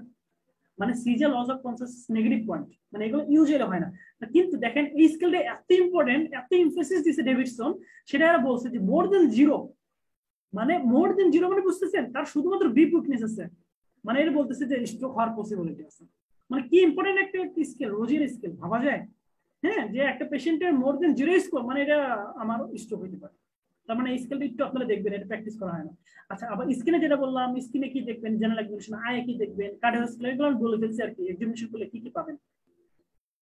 আচ্ছা এগুলো হচ্ছে এক্সামিনেশন, প্যারাডাল ডোমিনেন্স, ফ্রন্টাল লোবে, এটা নিউরোলজির শুরুতে দেওয়া আছে, নিউরোলজি পড়ার সময় ইনশাআল্লাহ আমরা পড়ে ফেলবো। আচ্ছা এখন স্ট্রোকের ক্ষেত্রে যেটা বললাম, স্ট্রোকের ক্ষেত্রে দেখেন এই জিনিসটা সারা ধরে, যেটা বললাম যে দুই ধরনের স্ট্রোক, একটা ইসকেমিক স্ট্রোক, একটা হেমোরেজিক। আপনার জন্য এতটুকু ইম্পর্টেন্ট যে ইসকেমিক আর হেমোরেজিক। তখন স্যারা জিজ্ঞেস করি ইসকেমিক কত, তখন বলছে 85%, হেমোরেজিক কত 15%, এই জিনিসটা স্যারা শুনতে চাই। এখন আমার একটা জিনিস দেখেন, সেটা হচ্ছে এই ছবি দিলে আমি এতটুকু বুঝে যাবো, মানে এটা যেটা দেওয়া আছে। দেখেন আপনার ব্রেনটাকে এরা দুই ভাগে ভাগ করছে, ডিভিশন দুই ভাগে ভাগ করছে, একটা হচ্ছে অ্যান্টেরিয়র পোর্শন, একটা হচ্ছে পোস্টেরিয়র পোর্শন। অ্যান্টেরিয়র পোর্শনে কি আছে, অ্যান্টেরিয়র পোর্শনে ফ্রন্টাল, প্যারাইটাল, টেম্পোরাল, একে বলে অ্যান্টেরিয়র সার্কুলেশন। দেখেন অ্যান্টেরিয়র সার্কুলেশন কি কি আছে, অ্যান্টেরিয়র মানে cerebral artery, middle cerebral artery, এগুলো আছে। আর পোস্টেরিয়র পোর্শনে vertebral artery, basilar artery, posterior communicating artery, এগুলো কে দিচ্ছে, সেরেবেলাম। যেগুলো পরীক্ষার জন্য ইম্পর্টেন্ট আমি বলে ফেলবো, এগুলো ইম্পর্টেন্ট না, কিন্তু এতটুকু বুঝে রাখেন যে অ্যান্টেরিয়র সার্কুলেশন কারা দেয় এগুলা, আর পোস্টেরিয়র সার্কুলেশন কারা দেয় এগুলো আর কি। ঠিক আছে, একটু আগে যেটা বলছি, এটা হচ্ছে সার্কেল অফ উইলিস, এটা জানার জন্য। দেখেন ডেভিডসন ছবি দেওয়া আছে, ডেভিডসনের সব দেওয়া আছে, কিন্তু সমস্যা সব জিনিসের ব্যাখ্যা সেভাবে দেওয়া নাই। দেখেন এভাবে দেওয়া আছে যে অ্যান্টেরিয়র সার্কুলেশন কে দেয়, অ্যান্ট্রোভেনকে সার্কুলেশন দেয় anterior and middle cerebral artery, posterior circulation কে দেয় posterior cerebral artery and vertebral artery. ছোট ছোট জিনিস, এগুলো পরীক্ষার জন্য আপনাদের জন্য ইম্পর্টেন্ট না, পোস্ট গ্রাজুয়েশনও আসে না, পোস্ট গ্রাজুয়েশনে আসে না। ইনভেস্টিগেশন এটা দরকার নাই আমার, ইনভেস্টিগেশন আমি বলছি যে একটা ইনভেস্টিগেশন হচ্ছে city city city city city city. যারা বেশি জানতে চান, যারা আরো একটু ভালো মার্ক পেতে চান, তাদেরকে জিজ্ঞাসা করবে তুমি সিটিতে কি পাবা। মনে রাখবেন city for density, city density, density মানে আমি যেমন আমি এক্সরেতে কি দেখি, রেডিওলুসেন্ট, রেডিও ওপেক, কিন্তু আমি সিটি স্ক্যানে ডেনসিটি দেখি। এটা কি হাইপারডেন্স না এটা হাইপোডেন্স, হাইপারডেন্স না হাইপোডেন্স। যখন রক্তক্ষরণ হয়, বাংলা কথায়, বাংলা কথা আর কি, আমার একটা ফ্রেন্ড, আমার একটা বড় ভাই, সরি বড় ভাই আইটেম দিতে গেছে বুঝছেন, ফার্স্ট আইটেম ফিজিওলজির আইটেম দিতে গেছে, এখন তাকে মানে ব্লাড সার্কুলেশন থেকে কোনো একটা ধরছে, তখন ভাই শুরুর দিকে আর কি যা হয়, ইংলিশে বলতে পারতেছে না, আমতা আমতা করতেছে। এখন ভাই বলতেছে এখন আমি কি বলবো, তখন সে বাংলায় শুরু করতেছে যে ম্যাডাম যখন রাইট হার্ট থেকে রক্তগুলো খরিত হয়ে লেফট হার্টে আসে, এইভাবে আর কি বলা শুরু করে দিচ্ছে। হ্যাঁ ম্যাডাম, তো খরিত আবার কোন শব্দ? ঠিক আছে, অতএব এখন বাংলা জিনিসটা আমি বলতেছি আর কি, যে আপনার এই যে ডেন্সিটি যখন রক্ত খরিত হয় ব্রেনে, অর্থাৎ হিমোরেজিক স্ট্রোক হয়, সেই ক্ষেত্রে আপনি হাইপার ডেন্স পাবেন। ছবি আছে আমি দেখাই দেবো। তাহলে হেমোরেজিক স্ট্রোকে কি হয়? Hyper dense. আর ইসকেমিক স্ট্রোক কম, হাইপোডেন্স। তাহলে সিটি স্ক্যানে যদি আপনাকে ধরে, এটা আপনাকে ভালো মার্ক দেওয়ার জন্য ধরবে, অনার্স দেওয়ার জন্য ধরবে। কিন্তু আপনাকে এই জিনিসটা মানে যদি স্যার ধরে ফেলে যে আমি কি করবো সিটি, সিটিতে তুমি এই পেশেন্টের কি পেতে পারো, তখন বলবেন স্যার আমার তো সিটি স্ক্যান করে আমার কাছে মনে হচ্ছে ইসকেমিক স্ট্রোক, তাহলে আমি হাইপোডেন্স হবো। স্যার খুশি। ঠিক আছে, ভাস্কুলার ইমেজিং অত দরকার হয় না। ব্লাড টেস্ট যেটা বললাম সেটাও খুব বেশি যে দরকার। একটা জিনিস কি, লাম্বার পাঞ্চার দেখবেন, মেনিনজাইটিস, আমি রিলেভেন্ট অনেক কিছু বলে ফেলবো, মেনিনজাইটিস, এনকেফালাইটিস, এইগুলোর ক্ষেত্রে আমরা লাম্বার পাঞ্চার অহরহ করি। স্ট্রোকের ক্ষেত্রে সাধারণত লাম্বার পাঞ্চার করি না, স্ট্রোকের ক্ষেত্রে আমরা এই জিনিসটা করি না। কিন্তু স্ট্রোকের ক্ষেত্রে একটা ইম্পর্টেন্ট, সাবআরাকনোইড হিমোরেজ যখন পরে পড়াবো আমরা, যখন হিমোরেজ হয় তার ক্ষেত্রে শুধুমাত্র একটা কন্ডিশন আছে, সেই ক্ষেত্রে আমরা লাম্বার পাঞ্চার করি। ঠিক আছে, তাহলে একটা জিনিসের জন্য লাম্বার পাঞ্চার করতে হয়, এটা থেকে ধাপ করে ধরতে পারে যে তুমি কি স্ট্রোকে লাম্বার পাঞ্চার করবা, তখন বলবো না স্যার আমি সাধারণত করবো না, কোনো কি একটা কন্ডিশন আছে যেখানে তুমি লাম্বার পাঞ্চার করতে চাও, তখন বলবো স্যার রিসার্চ সাবআরাকনোইড হিমোরেজ দিতে হয়, কারণ হিমোরেজ সাবআরাকনোইড স্পেশাল হচ্ছে, এটা তো one type of stroke, cerebrovascular disorder, সেই ক্ষেত্রে আমি করতে পারি। কি পাবো এটা আমি পরে বলতেছি। আচ্ছা, কার্ডিওভাস্কুলার ইনভেস্টিগেশন যেটা বললাম, আপনি ইসিজি করেন, আপনি ইকো করেন, সেগুলা মানে আপনি যখন ইনভেস্টিগেশন করবেন, ইনভেস্টিগেশন আপনি যখন রিটেন অথবা বলবেন, ভাইবাতে বলবেন, ভাইবাতে বলার সময় আপনি কয়েকটা জিনিস মাথায় রাখতে পারেন, যদি খুব ভালো করে বলতে পারেন তাহলে এটা মাথায় রাখতে পারবেন। একটা ইনভেস্টিগেশন ফর ডেফিনিটিভ ডায়াগনোসিস, মানে একটা আমি ইনভেস্টিগেশন করব ডেফিনিটিভ ডায়াগনোসিসের জন্য গেল। 2 number, another some investigation for excluding differential diagnosis, মানে আরো কিছু ইনভেস্টিগেশন করব আমার যে ডিফারেন্সিয়াল ডায়াগনোসিস গুলো আছে সেগুলোকে বাদ দেওয়ার জন্য। ঠিক আছে, আর third, some investigation should be done, মানে কিছু কিছু ইনভেস্টিগেশন করা হয় কিসের জন্য, টু সি দা আপনার হচ্ছে normal physical status of the patient, না অথবা physical status of the patient. যেমন এক্স-রে আমরা করি, তারপর হচ্ছে আমরা ইসিজি করি, লিপিড প্রোফাইল করি, তার নর্মাল মানে ফিজিক্যাল কন্ডিশন ঠিক আছে কিনা। তার মানে একটা করলেন ডেফিনেটলি ডায়াগনোসিসের জন্য, একটা করলেন এক্সক্লুসিভ ডিফারেন্সিয়াল ডায়াগনোসিসের জন্য, আর একটা কি করলেন, আর একটা করলেন হচ্ছে বিভিন্ন ধরনের physical condition, to see the physical conditions of his patient, তার জন্য আপনি এক্স-রে করবেন, তার জন্য আপনি ইসিজি করবেন, তার জন্য একটু সেরাম কিট করবেন, সেগুলো। তাহলে আপনি ডায়াগনোসিসের ক্ষেত্রে, রিটেনের ক্ষেত্রে 3টা ভাগে আপনি ভাগ করে ফেলবেন। প্রত্যেকটা যে কোনো সিস্টেম, যে কোনো ডিজিজ আসলে এভাবে করবেন, বলার সময় যদি এটা বলতে পারেন তাহলে দেখবেন স্যার অনেক খুশি হয়।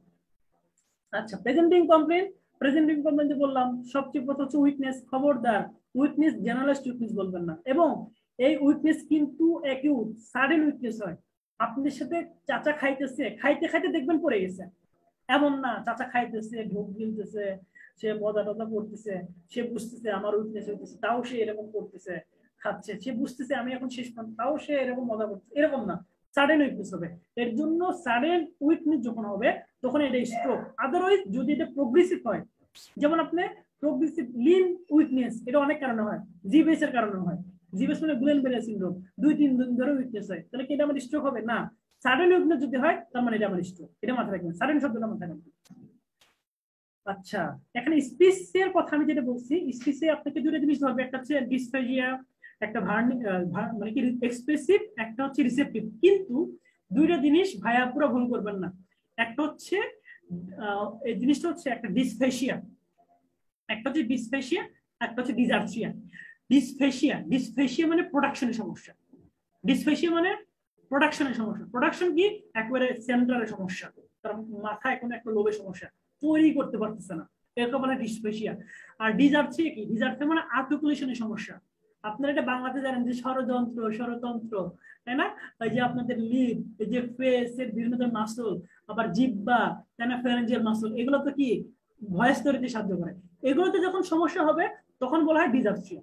কিন্তু যদি আপনি প্রোডাকশন করতে না পারেন তাকে বলা ডিসফেসিয়া। এই জন্য কিন্তু সারা জিজ্ঞাসা করে যে পেশেন্টের তুমি কি পাইছো, তোমার স্যার বলছে তো আমি এক্সপ্রেসিভ ডিসফেসিয়া। ডিজার্সিয়া কাকে বলে, ডিজার্সিয়ার কি কি কন্ডিশন পাওয়া যায়, এগুলো কিন্তু ছোট ছোট জিনিস আপনাকে ধরবে। ভিজুয়াল ফিল্ড ডিফেক্ট সাধারণত লেস লাইকলি, খুবই কম ক্ষেত্রে হয়। আচ্ছা, আর একটা জিনিস কি জানেন, সেটা হচ্ছে আপনি প্যারাটাল যে লোকটা, প্যারাটাল ডোমিনেন্ট, সেটা হচ্ছে আমাদের বিভিন্ন জিনিস স্পেশাল ওরিয়েন্টেশন, মানে আমরা যে তারকা আঁকি, দেখবেন স্ট্রোকের পেশেন্টকে তারকা মানে তারা আঁকাতে দিতে হয় আর কি। সে যদি আগে থেকে জেনে থাকে তখন তারা তারকা আঁকাইতে পারে না, মানে কমপ্লেক্স অ্যাক্টিভিটি গুলো আছে যেগুলো আছে সেগুলো করতে পারে না। প্যারাটাল যদি সমস্যা হয়, সেটা নিউরোলজি ফার্স্টের দিকে দেওয়া আছে, তখন আমরা ইনশাআল্লাহ আলোচনা করে ফেলবো। অ্যাটাক্সিয়া, আপনারা জানেন সেরেবেলামে, পিছনে সেরেবেলাম কিন্তু সবকিছু কি করে, কন্ট্রোল করে। সেরেবেলামে যদি কোনো সমস্যা হয় তার ক্ষেত্রে অ্যাটাক্সিয়া হয়। ঠিক আছে। হেডেক, হেডেক মানে হেডেকটা ডিফারেন্সিয়াল, এই যে আমি ইসকেমিক বললাম, হিমোরেজিক বললাম। ইসকেমিক স্ট্রোকে সাধারণত হেডেক হয় না। সবচেয়ে যে মারাত্মক হেডেক হয় সেটা হচ্ছে সাব অ্যারাকনিক হিমোরেজ, এবং এই হেডেকের কথা আজীবন মনে রাখবেন। সেই হেডেকটাকে বলা হয় ঠান্ডার ক্লাব হেডেক। ঠান্ডার ক্লাব হেডেক মানে হঠাৎ করে মানে তাকে কেউ বাড়ি দিচ্ছে, মাথায় মনে তাকে হাতুড়ি দিয়ে বাড়ি দিচ্ছে, একে বলা হয় ঠান্ডার ক্লাব হেডেক। এবং এই রুগীটা বলে কি জানেন, এই সাবআরাকান হিমোরেজ রুগী কি বলে, সাবআরাকান হিমোরেজ বলে এমন হেডেক আমার জীবনেও হয় নাই, মানে first time in his life, একে বলা হয় ঠান্ডা ক্লাব হেডেক। এটা কোথায় পাওয়া যায়, সাবআরাকান হিমোরেজে। ঠিক আছে, এটা হচ্ছে হেডেকের ক্ষেত্রে। আর ইসকেমিক আর হিমোরেজিকের ক্ষেত্রে আপনি ডিফারেন্সিয়েট করে ফেলবেন, যে হেডেক হচ্ছে হিমোরেজিক হয়, ইসকেমিক হয় না। সিজার, সিজার সাধারণত কি বললাম, সিজার আর লস অফ কনসিয়াসনেস, এগুলো হচ্ছে লেস লাইকলি ইন স্ট্রোক। স্ট্রোকের সংজ্ঞা যেটা বললাম, এখানে এই স্ট্রোকের সংজ্ঞা যে জীবনে হইতো না, পরীক্ষা পাস হইতো না, এই আমার এই ডেভিডসন স্ট্রোকের সংজ্ঞা দিয়ে। ঠিক আছে, আপনি এই স্ট্রোকের সংজ্ঞার জন্য আপনার আব্দুল্লাহ স্যারের বই চলে যাবেন। ঠিক আছে, আব্দুল্লাহ স্যারের বই স্ট্রোকের সংজ্ঞা দিয়ে আছে, ঠাড়া মুখস্থ করবেন, টনটনা মুখস্থ করবেন। আপনি মনে করেন যে আপনাকে ধরলো হোয়াট ইজ স্ট্রোক, আপনি ডেভিডসন পুরো স্টুডেন্ট, তখন ডেভিডসনের মতো বলতেছেন sir stroke is a common medical emergency, the incidence rises, মানে এইগুলো শুরু করে দিচ্ছেন। স্যার কিন্তু ওই সময় বলবো বাবা তুমি যাও, হ্যাঁ তোমার কাছে গদ্য শুনতে আসেনি। অর্থাৎ স্ট্রোকের যে সংজ্ঞা 2 লাইন ঠাড়া মুখস্থ করবেন। ঠিক আছে। আচ্ছা, প্যাথোফিজিওলজি কি, প্যাথোফিজিওলজি আমি বললাম যে 2 কারণে হইতে পারে, একটা হচ্ছে হিমোরেজ হয়ে গেছে, ব্লাড ভেসেল রাপচার হয়ে গেছে, আর একটা কি হইতে পারে, সম্বেম্বলে হইতে পারে। সম্বেম্বলে কি, একটা জায়গায় যে যেটা বললাম হার্টে ছিল মাইটার স্টেনোসিস হয়ে, সেখান থেকে এম্বোলাইটা কোথায়, হার্টে মানে ব্রেনে চলে গেছে এম্বোলাই, অথবা কি তার অ্যাথেরোস্ক্লেরোসিস ছিল, তার অনেকদিন ধরেই তার হচ্ছে স্মোকার, সেখান থেকে ভেসেল ন্যারোয়িং, সেখান থেকে তার স্ট্রোক, সেটা হচ্ছে ইসকেমিক স্ট্রোক। তাহলে এটা হচ্ছে আপনার সাধারণত ইসকেমিক স্ট্রোকে বেশি 85%, এটা মাথায় রাখবেন। এই জিনিসটা আপনাদের জন্য কাট কোশ্চেন, ভাইবাতে কাট কোশ্চেন থাকে না বিভিন্ন জিনিস, যে আপনাকে কাট তুলে বলতে হয়, সেই কাট কোশ্চেন এটা দেয়া আছে, যে risk factors of the stroke, এটা রিটেনে আসে, এটা এটা ট্রিপল স্টার দিবেন, ভাইবাতে আসে, এটা কেসে ধরে সব জায়গায়, যে রিস্ক ফ্যাক্টর কি কি, একটা পেশেন্ট কি কি কারণে হইতে পারে। একটা পেশেন্ট, মানে আমি একটা জাস্ট কাহিনী বলি, আমাদের মেডিকেলে একটা পেশেন্ট আসছিল, মানে ইয়ং এজ, ইয়ং এজ বলতে তার বয়স ছিল মনে হয় 18 কি 19। তার আগের দিন একটা প্রোগ্রাম ছিল, প্রোগ্রাম বলতে মানে উৎসব আর কি। সে উৎসবে সে যাই হোক কি করছে জানি না, সে আসছে আমাদের পুরা মানে প্রায় অল্টার কনসাসনেস নিয়ে, এবং তার এক সাইডে হেমিপ্যারেসিস ছিল, পেশেন্টের হেডেক ছিল, বয়স কিন্তু কম, বয়স খুবই কম। এখন এই বয়সের স্ট্রোক হয়েছে, এটা আসলে আমরাও মেনে নিতে পারিনি যে এরকম কেন স্ট্রোক হবে। সিটি স্ক্যান করাইলাম, সিটি স্ক্যান করে একটা বেশ বড় স্ট্রোক। তখন সবাই বললো যে ভাই এটা আবার কি টাইপের, এটা কারণটা কি, ইডিওলজি কি, এখন রুগী বলতে পারতেছে, করতে রুগী ওরকম এক্সপ্রেস করতে পারতেছে না। এখন তার বাবার কাছে একটু খোঁচানো হলো, সব যাই হোক, তার ফ্রেন্ডের কাছ থেকে বিভিন্ন ধরনের কাছ থেকে ইনফরমেশন মাধ্যমে জানা গেল সে আগের যে রাত, আগের রাতে চলাই মদ খেয়েছে। চলাই মদ মানে বুঝেন তো, চলাই মদ মানে হচ্ছে মদ, সেখানে কি থাকে বিভিন্ন ধরনের উল্টা পাল্টা হাবিজিবি জিনিস, অ্যামফেটামিন থাকতে পারে, কোকিন থাকতে পারে, উল্টা পাল্টা এই যত ড্রাগ আছে, এই ড্রাগ গুলো কিন্তু হিমোরেজ করে। আমি যেগুলো বলতেছি এগুলো কিন্তু ওয়ার্ড ওরিয়েন্টেড কথাবার্তা, এগুলো মনে থাকবে এবং মনে রাখবেন, এগুলো মাথায় রাখবেন। তাহলে এই যে মানে হিমোরেজিক যে জিনিসটা বললাম অ্যামফেটামিন, এগুলো কিন্তু আলটিমেটলি কি করতে পারে, হিমোরেজিক ম্যানিফেস্টেশন নিয়ে আসতে পারে, এটা মাথায় রাখবেন। আর এই জিনিসগুলো করবেন, কিছু কিছু আছে ফিক্সড, মানে আজীবনও আপনি চেঞ্জ করতে পারবেন না, কিছু কিছু আছে মডিফাই। একটা পেশেন্ট স্মোকিং করে, তাকে বললেন যে ভাই আপনি খায়েন না, খাইলে স্ট্রোক হবে, সে ছেড়ে দিল, যদি আসলে কেউ ছাড়ে না, সবাই দুষ্ট করে দিল, কিন্তু সেটা কি মডিফাই হবে। আচ্ছা, এরপরে আসি, এখান থেকে আপনাদের খুব বেশি লাগে না, এখান থেকে একটা জিনিসই দেখেন, যে ব্লাড সাপ্লাই যখন 100 গ্রাম অফ টিস্যুতে 10-এর কম চলে যায়, 10, মানে আপনার ব্লাড সাপ্লাই যেটা আছে প্রতি 100 গ্রাম ব্রেন টিস্যুতে 10-এর কম চলে যায়, তখন আপনার সেলুলার ডেথ হয়। সেলুলার ডেথ মানে কি, ওই সময় আপনি প্রায় মানে যে স্ট্রোকে সেটা হচ্ছে সেলুলার ডেথ হয়ে যায়, মারা যায় আর কি সেলগুলা। আর হচ্ছে আলটিমেটলি যদি 20-এর কম হয় তখন সিমটম আসে, এগুলো জানার জন্য পরিবেশন, এগুলো কখনো আপনাকে ধরবে না। আচ্ছা, এরপরে দেখেন স্ট্রোকে কি হয়, আপনারা জানেন স্ট্রোকে তাহলে আপনারা কি পেলেন, একটা ইনফ্রাকশন হলো, স্ট্রোকে ইনফ্রাকশন হলো। আপনারা জানেন ইনফ্রাকশন আপনার হচ্ছে হইলে তখন কি হয়, একটা নেক্রোসিস হইতে পারে। নেক্রোসিস মানে কি, সেলুলার ডেথ। এখন নেক্রোসিস কিন্তু অনেক প্রকার আছে, কোয়াগুলেটিভ নেক্রোসিস, লিকোফেক্টিভ নেক্রোসিস। লিকোফেক্টিভ নেক্রোসিস মানে কি, লিকোফেক্টিভ মানে পাস আর কি। লিকোফেক্টিভ মানে কি, যেমন অ্যাবসেস, পাস, এগুলো মানে লিকোফেক্টিভ নেক্রোসিস। মানে ব্রেনে যদি স্ট্রোক হয়, ইনফ্রাকশন হয়, তখন লিকোফেক্টিভ নেক্রোসিস হয়। মানে তখন পেশেন্টের কি হয়, লিকোফেক্টিভ নেক্রোসিস, পেশেন্টের যখন পাস তৈরি হয় আর কি। এই জিনিসটা মাথায় রাখবেন যে আলটিমেটলি লিকোফেক্টিভ নেক্রোসিস হয় যখন আলটিমেটলি ব্রেন স্ট্রোক হয়। আর অবশ্যই কি, যখন অক্সিজেনেশন পাবে না, অক্সিজেনেশন পাচ্ছে না সেল, তখন অবশ্যই অ্যানারোবিক মেটাবলিজম হবে। এবং অ্যানারোবিক মেটাবলিজম হয় তখন কি হবে, তখন আলটিমেটলি ল্যাকটিক অ্যাসিড তৈরি করবে। এই বিভিন্ন ধরনের উল্টাপাল্টা জিনিস হবে। সেই নেক্রোসিসের প্যাথোলজি করছেন, এগুলো আসবে না কখনোই। আচ্ছা, এখান থেকে একটা জিনিস দেখেন, এই স্ট্রোক মিমিক, স্ট্রোক মিমিকটা কিন্তু ইম্পর্টেন্ট। স্ট্রোক মিমিক এই দুইটা বক্স থেকে এফসি বেজে কোশ্চেন আসে। এবং আপনার যে ডিফারেন্সিয়াল থাকবে, ডিফারেন্সিয়াল কিন্তু স্ট্রোক মিমিক থাকে। স্ট্রোক মিমিক কি জানেন, মানে স্ট্রোক না, কিন্তু তার প্রেজেন্টেশনটা কিছুটা স্ট্রোকের মতো। মনে করেন আপনার বাবা কিংবা একজনের বাবার ডায়াবেটিস আছে, সে নিয়মিত বেসিসে ইনসুলিন নেয়, এবং একদিন সে রাত্রে ইনসুলিন নিছে কিন্তু রাত্রে খাবার খায়নি, এবং তার 10টা-11 থেকেই তার দুর্বল লাগতেছে, তার কনসিয়াসনেস, সে একটু অজ্ঞানের মতো পড়ে যাচ্ছে। দেখেন এর প্রেজেন্টেশনটা কিছুটা স্ট্রোকের মতো, কিন্তু এটা কিন্তু স্ট্রোক না। এই জিনিসটাকে বলা স্ট্রোক মিমিক। ঠিক আছে, অতএব এই যে জিনিসগুলো স্ট্রোক না, স্ট্রোক যে মিমিক, এটা কি কি হইতে পারে, এটা কি ব্রেনের জন্য, ব্রেনের কোন স্ট্রাকচারের সমস্যা, তাকে বলা স্ট্রাকচারাল স্ট্রোক মিমিক। আর না, এটা ব্রেনের সমস্যা না, যেটা বললাম হাইপোগ্লাইসিমিয়া। ঠিক আছে, অথবা মনে করেন এনকেফালাইটিস, কিংবা আর একটা মনে করছে মাইগ্রেনের জন্য অনেক সময় এরকম হয়, তখন এটা হচ্ছে ফাংশনাল বা স্ট্রোক, মানে ব্রেনের যে নিউরন তার জন্য হয়নি। ঠিক আছে, এই জিনিসটা আপনাদের জন্য রিটিন ইম্পর্টেন্ট, এটা আপনার জন্য নিজের ক্লিনিক্যালে ইম্পর্টেন্ট, নিজের জন্য ভাইবাতে ইম্পর্টেন্ট। যে স্ট্রোক আর স্ট্রোক মিমিক কিভাবে বুঝবেন, এটা কি স্ট্রোক হয়েছে না স্ট্রোক মিমিক হয়েছে, কিভাবে বুঝবেন। দেখেন যখন স্ট্রোক হবে তখন সব সাডেন হবে, সাডেন, র্যাপিডলি সব।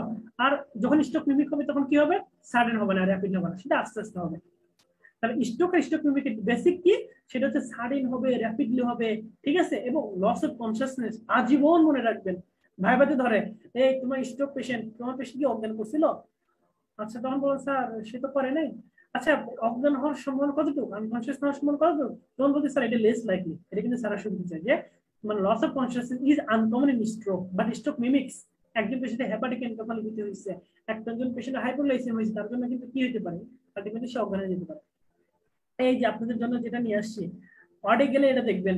অডে গেলে তো স্ট্রোকের পেশেন্ট অহরহ। ঠিক আছে, তো স্ট্রোকের পেশেন্ট অহরহ হলে এগুলো দেখবেন। দেখেন এই পেশেন্টের হিমোরেজ হয়েছে, এই পেশেন্টের হিমোরেজ হয়েছে, হ্যাঁ, দেখেন হাইপারডেন্স, হাইপারডেন্স। ঠিক আছে, এটা হচ্ছে হাইপারডেন্স, মানে ই হয়েছে। আর এখানে কি ভেন্ট্রিকুলার, ভেন্ট্রিকুলার ভিতরে ব্লাড চলে গেছে। এখন এখানে যদি রাইট সাইডে হয়, রাইট সাইডে যদি হিমোরেজটা হয়, আলটিমেটলি এটা কোথায় পাওয়া যায়, লেফট সাইডে। এটা কোথায় পাওয়া যায়, লেফট সাইডে, মানে উইকনেসটা হবে হচ্ছে লেফট সাইডে। অতএব এটা হচ্ছে হাইপারডেন্স। হাইপারডেন্স মানে কি, এটা হচ্ছে হিমোরেজিক স্ট্রোক। যদি আপনাদের সিটি স্ক্যান কি থাকে না, সিটি স্ক্যান কিন্তু আপনার ভাইবে বোর্ডে থাকে না, আপনার ক্ষেত্রে এক্স-রে থাকবে, ইসিজি থাকবে। তাহলে এক্স-রে ইসিজি কিন্তু আপনাকে জানতে হবে, এটা কিন্তু একটু মাথায় রাখতে হবে। এক্স-রে আর ইসিজি আপনাকে জানতে হবে, সিটি স্ক্যান জানতে হবে না, সিটি স্ক্যান জানার জন্য। ঠিক আছে, আচ্ছা এরপরে যেটা, এই যে ক্লিনিক্যাল সিনড্রোম, এই যে খেলা, এই জিনিসটা আমি যেটা বললাম, যে এই জিনিসটা হচ্ছে আপনার কোথায় লেশন হলে কোথায় উইকনেস হবে, এন্ট্রোসেলুলার আর্টারি উইকনেস হলে কোথায় হবে, মিডল সেলুলার। এটা ডেভিডসনের দিছে কিন্তু অনেক ভেজাল ভাবে দিছে, কিন্তু আমি যেটা দিছি সেই জিনিসটা আপনারা মনে রাখবেন, ওই যে হোমানকুলাসের ম্যাপ, তাহলে আপনার জন্য মনে রাখা সহজ হবে আর কি। কিন্তু সবচেয়ে মজার কথা, এটা কিন্তু আপনার জন্য স্ট্রোকের জন্য হার্ড, হার্ড। কারণ একটা পেশেন্ট, মানে কি বলবো আসলে, একটা পেশেন্টের এক সাইডে উইকনেস, এটা আপনিও জানেন আমিও জানি, আবার যারা নার্স তারাও জানে যে এটা স্ট্রোক। কিন্তু you are a doctor, you have to, মানে জিনিয়াস, আপনার গ্রেট ফিজিশিয়ান হইতে হবে। মেডিসিনের মজাটা হচ্ছে এইটা, মেডিসিনের হচ্ছে একটা আর্টের মতো। মানে একটা পেশেন্ট এই অ্যাবনর্মাল পেন নিয়ে আসছে, এটা কি হইতে পারে, ডিফারেন্সিয়াল কি কি, এখান থেকে কি এক্সপ্লেন করতে করতে ধরতে পারবেন। স্ট্রোকের ক্ষেত্রে তাই, স্ট্রোকটা কোথায় হয়েছে, ব্রেনের কোন সাইডে হয়েছে, এটা কি ব্রেন স্টেম স্ট্রোক, আচ্ছা এটা কর্টেক্স হয়েছে, আচ্ছা কোন আর্টারি ব্লক হয়েছে, আপনি জাপ করে ধরে ফেলবেন। খুব কঠিন না, আমি যা যা বলছি সেগুলো জাস্ট মনে রাখবেন, তাই দেখবেন ইনশাল্লাহ পারবেন। এখন আসেন, এই ট্রাম গুলা আপনাদের জানা উচিত, এবং এটা ভাইবাতে ধরে, ভাইবাতে সারা প্রশ্ন ছড়ে বলে দেয়। এবং সবচেয়ে মজার কথা, এটা হচ্ছে আপনার নিউরো সার্জারিতেও ধরে, সার্জারিতে ধরে, নিউরো সার্জারি। স্ট্রোক যখন হবে মনে রাখবেন, আজীবন মনে রাখবেন, স্ট্রোক হচ্ছে সাডেন ফোকাল নিউরোলজিক্যাল ডেফিসিট সংজ্ঞা। Sudden focal neurological deficit due to vascular cause, cerebral vascular cause.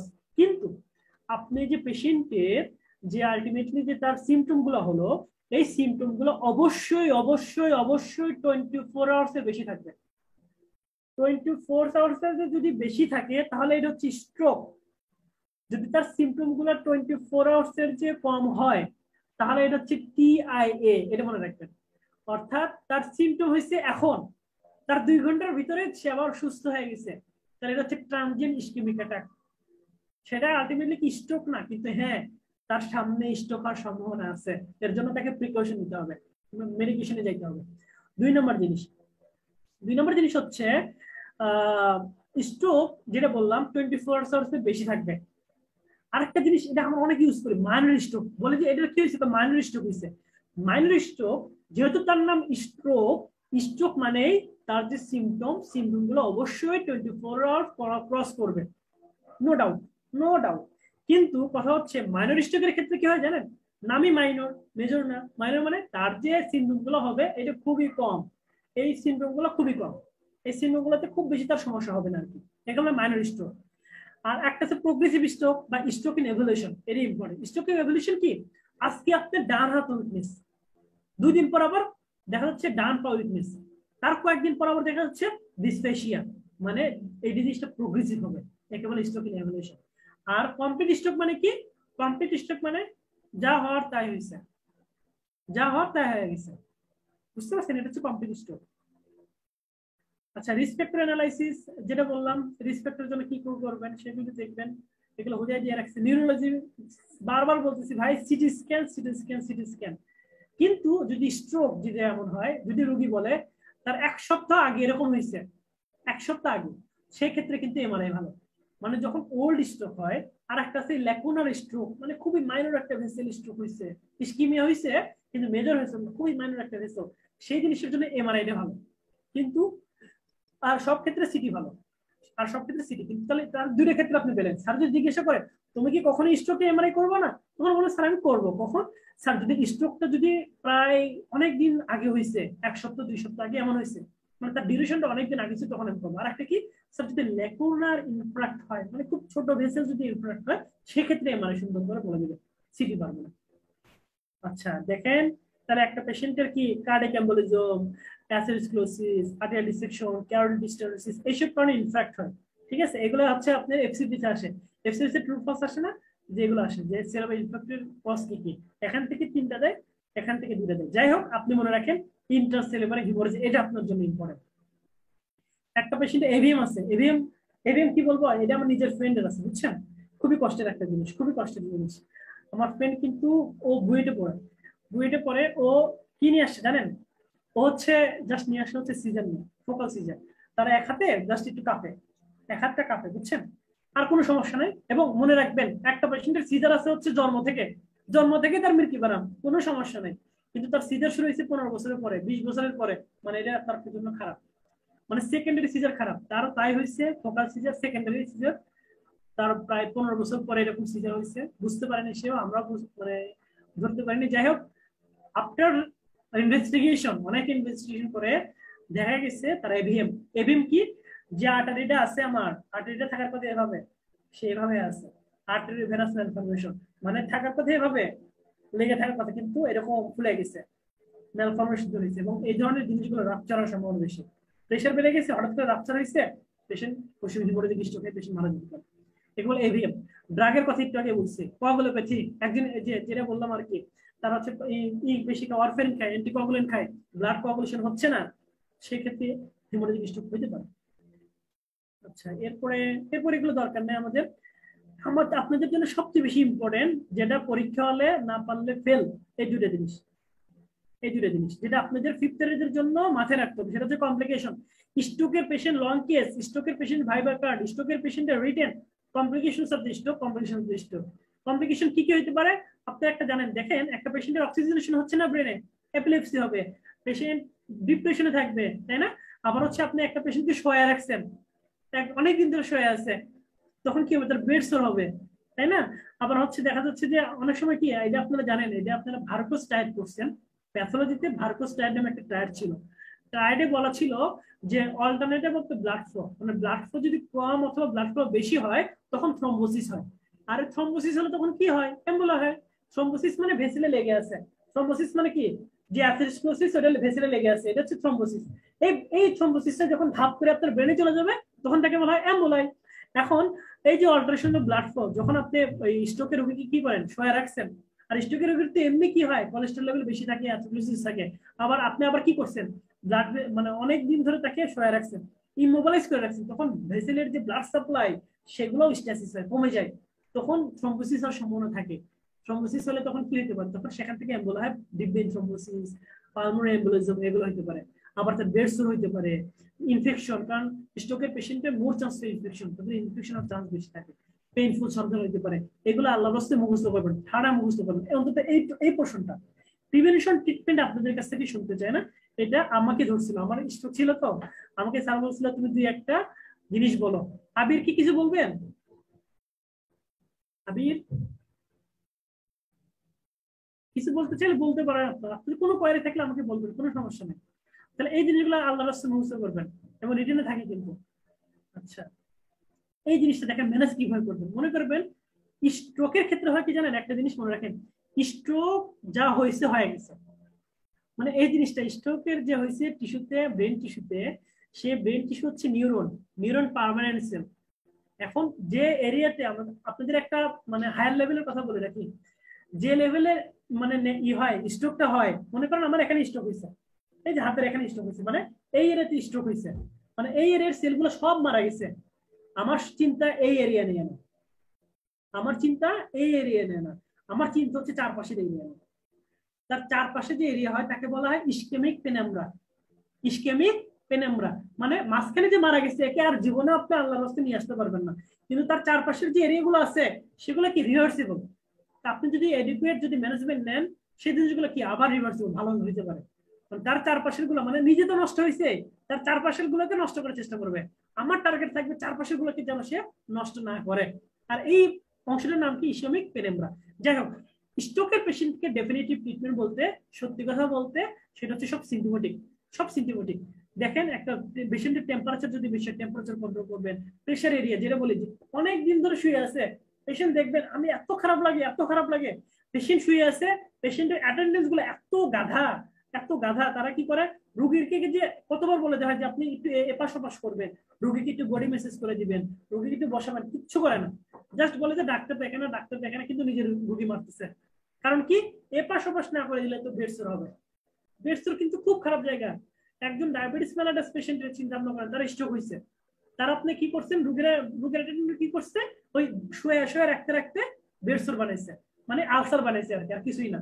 মানে এখানে বডি প্রমিনেন্স আছে, সেখানে কি আলসার হয়ে গেছে, এ তো জীবনে হিল হবে না ঠিক মতো, মরার উপর খারাপ ঘাট। এই জিনিসগুলো মাথায় রাখবে। তাহলে এই জিনিসগুলো আমরা দেখবো। আর একটা জিনিস সেটা হচ্ছে, যদি ডায়াবেটিস থাকে, যদি তার ব্লাড গ্লুকোজ লেভেল 11 অনেক বেশি থাকে, তাহলে আমরা ব্লাড গ্লুকোজ কন্ট্রোল করবো। দেখেন মান দিয়ে আছে। আর একটা জিনিস এটা আপনারা একটু জানার জন্য, যে স্ট্রোকের পেশেন্টের বিপি হাই হলে কি করবে, এটা সারা ধরে, এগুলো হচ্ছে অনার্সের কোশ্চেন, যে স্ট্রোকের পেশেন্ট ব্লাড প্রেশার হাই কি করবে। কয়েকটা জিনিস করবেন। যদি স্ট্রোকের পেশেন্ট যদি আপনাকে বলে যে সে আগে থেকে প্রেশার ওষুধ খায়, অ্যান্টি হাইপারটেনসিভ খায়, তাহলে সে যেভাবে খায় সেটাই চলবে, অর্থাৎ সে যে খাচ্ছে যে ডোজে সেটাই চলবে। একটা গেল। 2 নম্বর জিনিস হচ্ছে, আগে কখনোই প্রেশার ওষুধ খায়নি, এখন স্ট্রোক করছে, এখনই তার ব্লাড প্রেশার 150-60 হয়ে গেছে। বলা হয়েছে ডেভিডসনে এবং অন্যান্য মানে অনুসারে কোনো ব্লাড প্রেশার কমানোর দরকার নাই। এখন হঠাৎ করে ব্লাড প্রেশার কমাবেন না, মানে এখন হঠাৎ করে ব্লাড প্রেশার কমালে তার মানে ব্রেনের যে মানে সেরিব্রাল পারফিউশন প্রেশার সেটা কমে যাবে, তখন সমস্যা হবে। ঠিক আছে, তখন সমস্যা হবে। তাহলে এই ক্ষেত্রে কিন্তু করা যাবে না। আর একটা ইম্পর্টেন্ট জিনিস, সেটা হচ্ছে যে জিনিসটা বললাম আর কি, সেটা হচ্ছে পেশেন্টের যদি তার এমন হয়েছে ব্লাড প্রেশার হাই, সাথে সাথে ইন অর্গান ড্যামেজ আছে, মানে ধর হচ্ছে প্যাপিলিজম আছে, হাইপারটেনসিভ রেটিনোপ্যাথি আছে, তার রেনালও সমস্যা আছে। যদি হাইপারটেনশনের সাথে যদি দেখা যেত না তার আসলে অন্যান্য অর্গানের সমস্যা আছে, সেই ক্ষেত্রে আপনি কি করতে পারেন? সেই ক্ষেত্রে অবশ্যই আপনি ব্লাড প্রেশারটা অবশ্যই কমাবেন। কথা বুঝতে পারছেন? তাহলে 3 ক্ষেত্রে যদি দেখেন আগে থেকে ওষুধ খাচ্ছে কন্টিনিউ, আগে থেকে ওষুধ খায় না, এখন তার হচ্ছে মানে ব্লাড প্রেশার বেড়ে গেছে কিন্তু কোনো ইনঅর্গান ড্যামেজ নাই, 7 থেকে 10 দিন ওয়েট করেন, তারপরে দেখবেন যে এমনি ঠিক হয়ে গেছে। 3 নম্বর জিনিস, তার ব্লাড প্রেশার বাড়ছে, ইন অর্গান ড্যামেজের কোনো ফিচার আছে, আপনি এখন থেকে অ্যান্টিহাইপারটেনসিভ শুরু করেন। এই জিনিসটা আপনি একটু মনে রাখবেন। রিপারফিউশন, এটা আমাদের সরকারিভাবে হয় না, বেসরকারিভাবে কয়েকটা ইনস্টিটিউট শুরু করছে, নামই হচ্ছে রিপারফিউশন। রিপারফিউশন মানে পারফিউশন আবার হোক। একটা পেশেন্ট থ্রম্বাস হয়েছে, একটাতে এম্বোলাই হয়েছে, আপনি কি করলেন, চালাকি করে ওই এম্বোলাইটাকে ডিসলস করে দিলেন, কিংবা তাকে মানে ওখান থেকে সরিয়ে ফেললেন, থ্রম্বোলাইসিস বলে, একে বলা হয় রিপারফিউশন। তাহলে এটা কি ইসকেমিকে করবেন না হেমোরেজিকে করবেন? অবশ্যই ইসকেমিকে। হেমোরেজিকে করলে ও আরো মরে ভূতে থাকবে। কারণ কি, একটা পেশেন্টের যখন এম্বোলাই হয়েছে তখন তার প্লটটা বন্ধ হয়ে গেছে, ক্লট হয়ে প্লট বন্ধ হয়ে গেছে, আপনি কি করছেন, ওই ক্লটটাকে ডিসলস করার জন্য আপনি স্টেপটোকাইনেস দিছে, যেটা হচ্ছে আমরা এমআইতে দিই, এমআইতে দিই না? তো এইসব দিলে আলটিমেটলি কি হয়, ক্লট যেটা সেটা চলে যাবে, তখন ব্লাড তো আবার চলে যাবে। তো এর জন্য হচ্ছে আমাকে বলা হয় রিপারফিউশন থেরাপি। এটা হচ্ছে আপনি বলা হয় থাকে যত দ্রুত দিবেন তত ভালো, যত দ্রুত দিবেন তত ভালো, এবং এর সময় হচ্ছে 4.5 ঘন্টার ভিতরে, 4.5 ঘন্টার ভিতরে। কিন্তু এটা দেরিতে দিলে যে সমস্যাটা হয়, যদি আপনি মনে করেন 2 থেকে 3 দিন পরে দিলেন, 2 থেকে 3 দিন পরে দিলে আপনার মনে করেন এখান থেকে যেখানে মানে অ্যাম্বুলেন্সটা ছিল সে একদিন ধরে ব্লাড দেয় নাই, যেখানে ব্লাড দেয় নাই আল্লাহ তাআলা এত সুন্দরভাবে তৈরি করছে আমাদের, অন্যান্য ভেসেল কিন্তু সে কি করবে, সেখান থেকে বিভিন্ন ধরনের ই করে ফেলবে আর কি। একটা মিনিট, চার্জ শেষ হয়ে গেছে।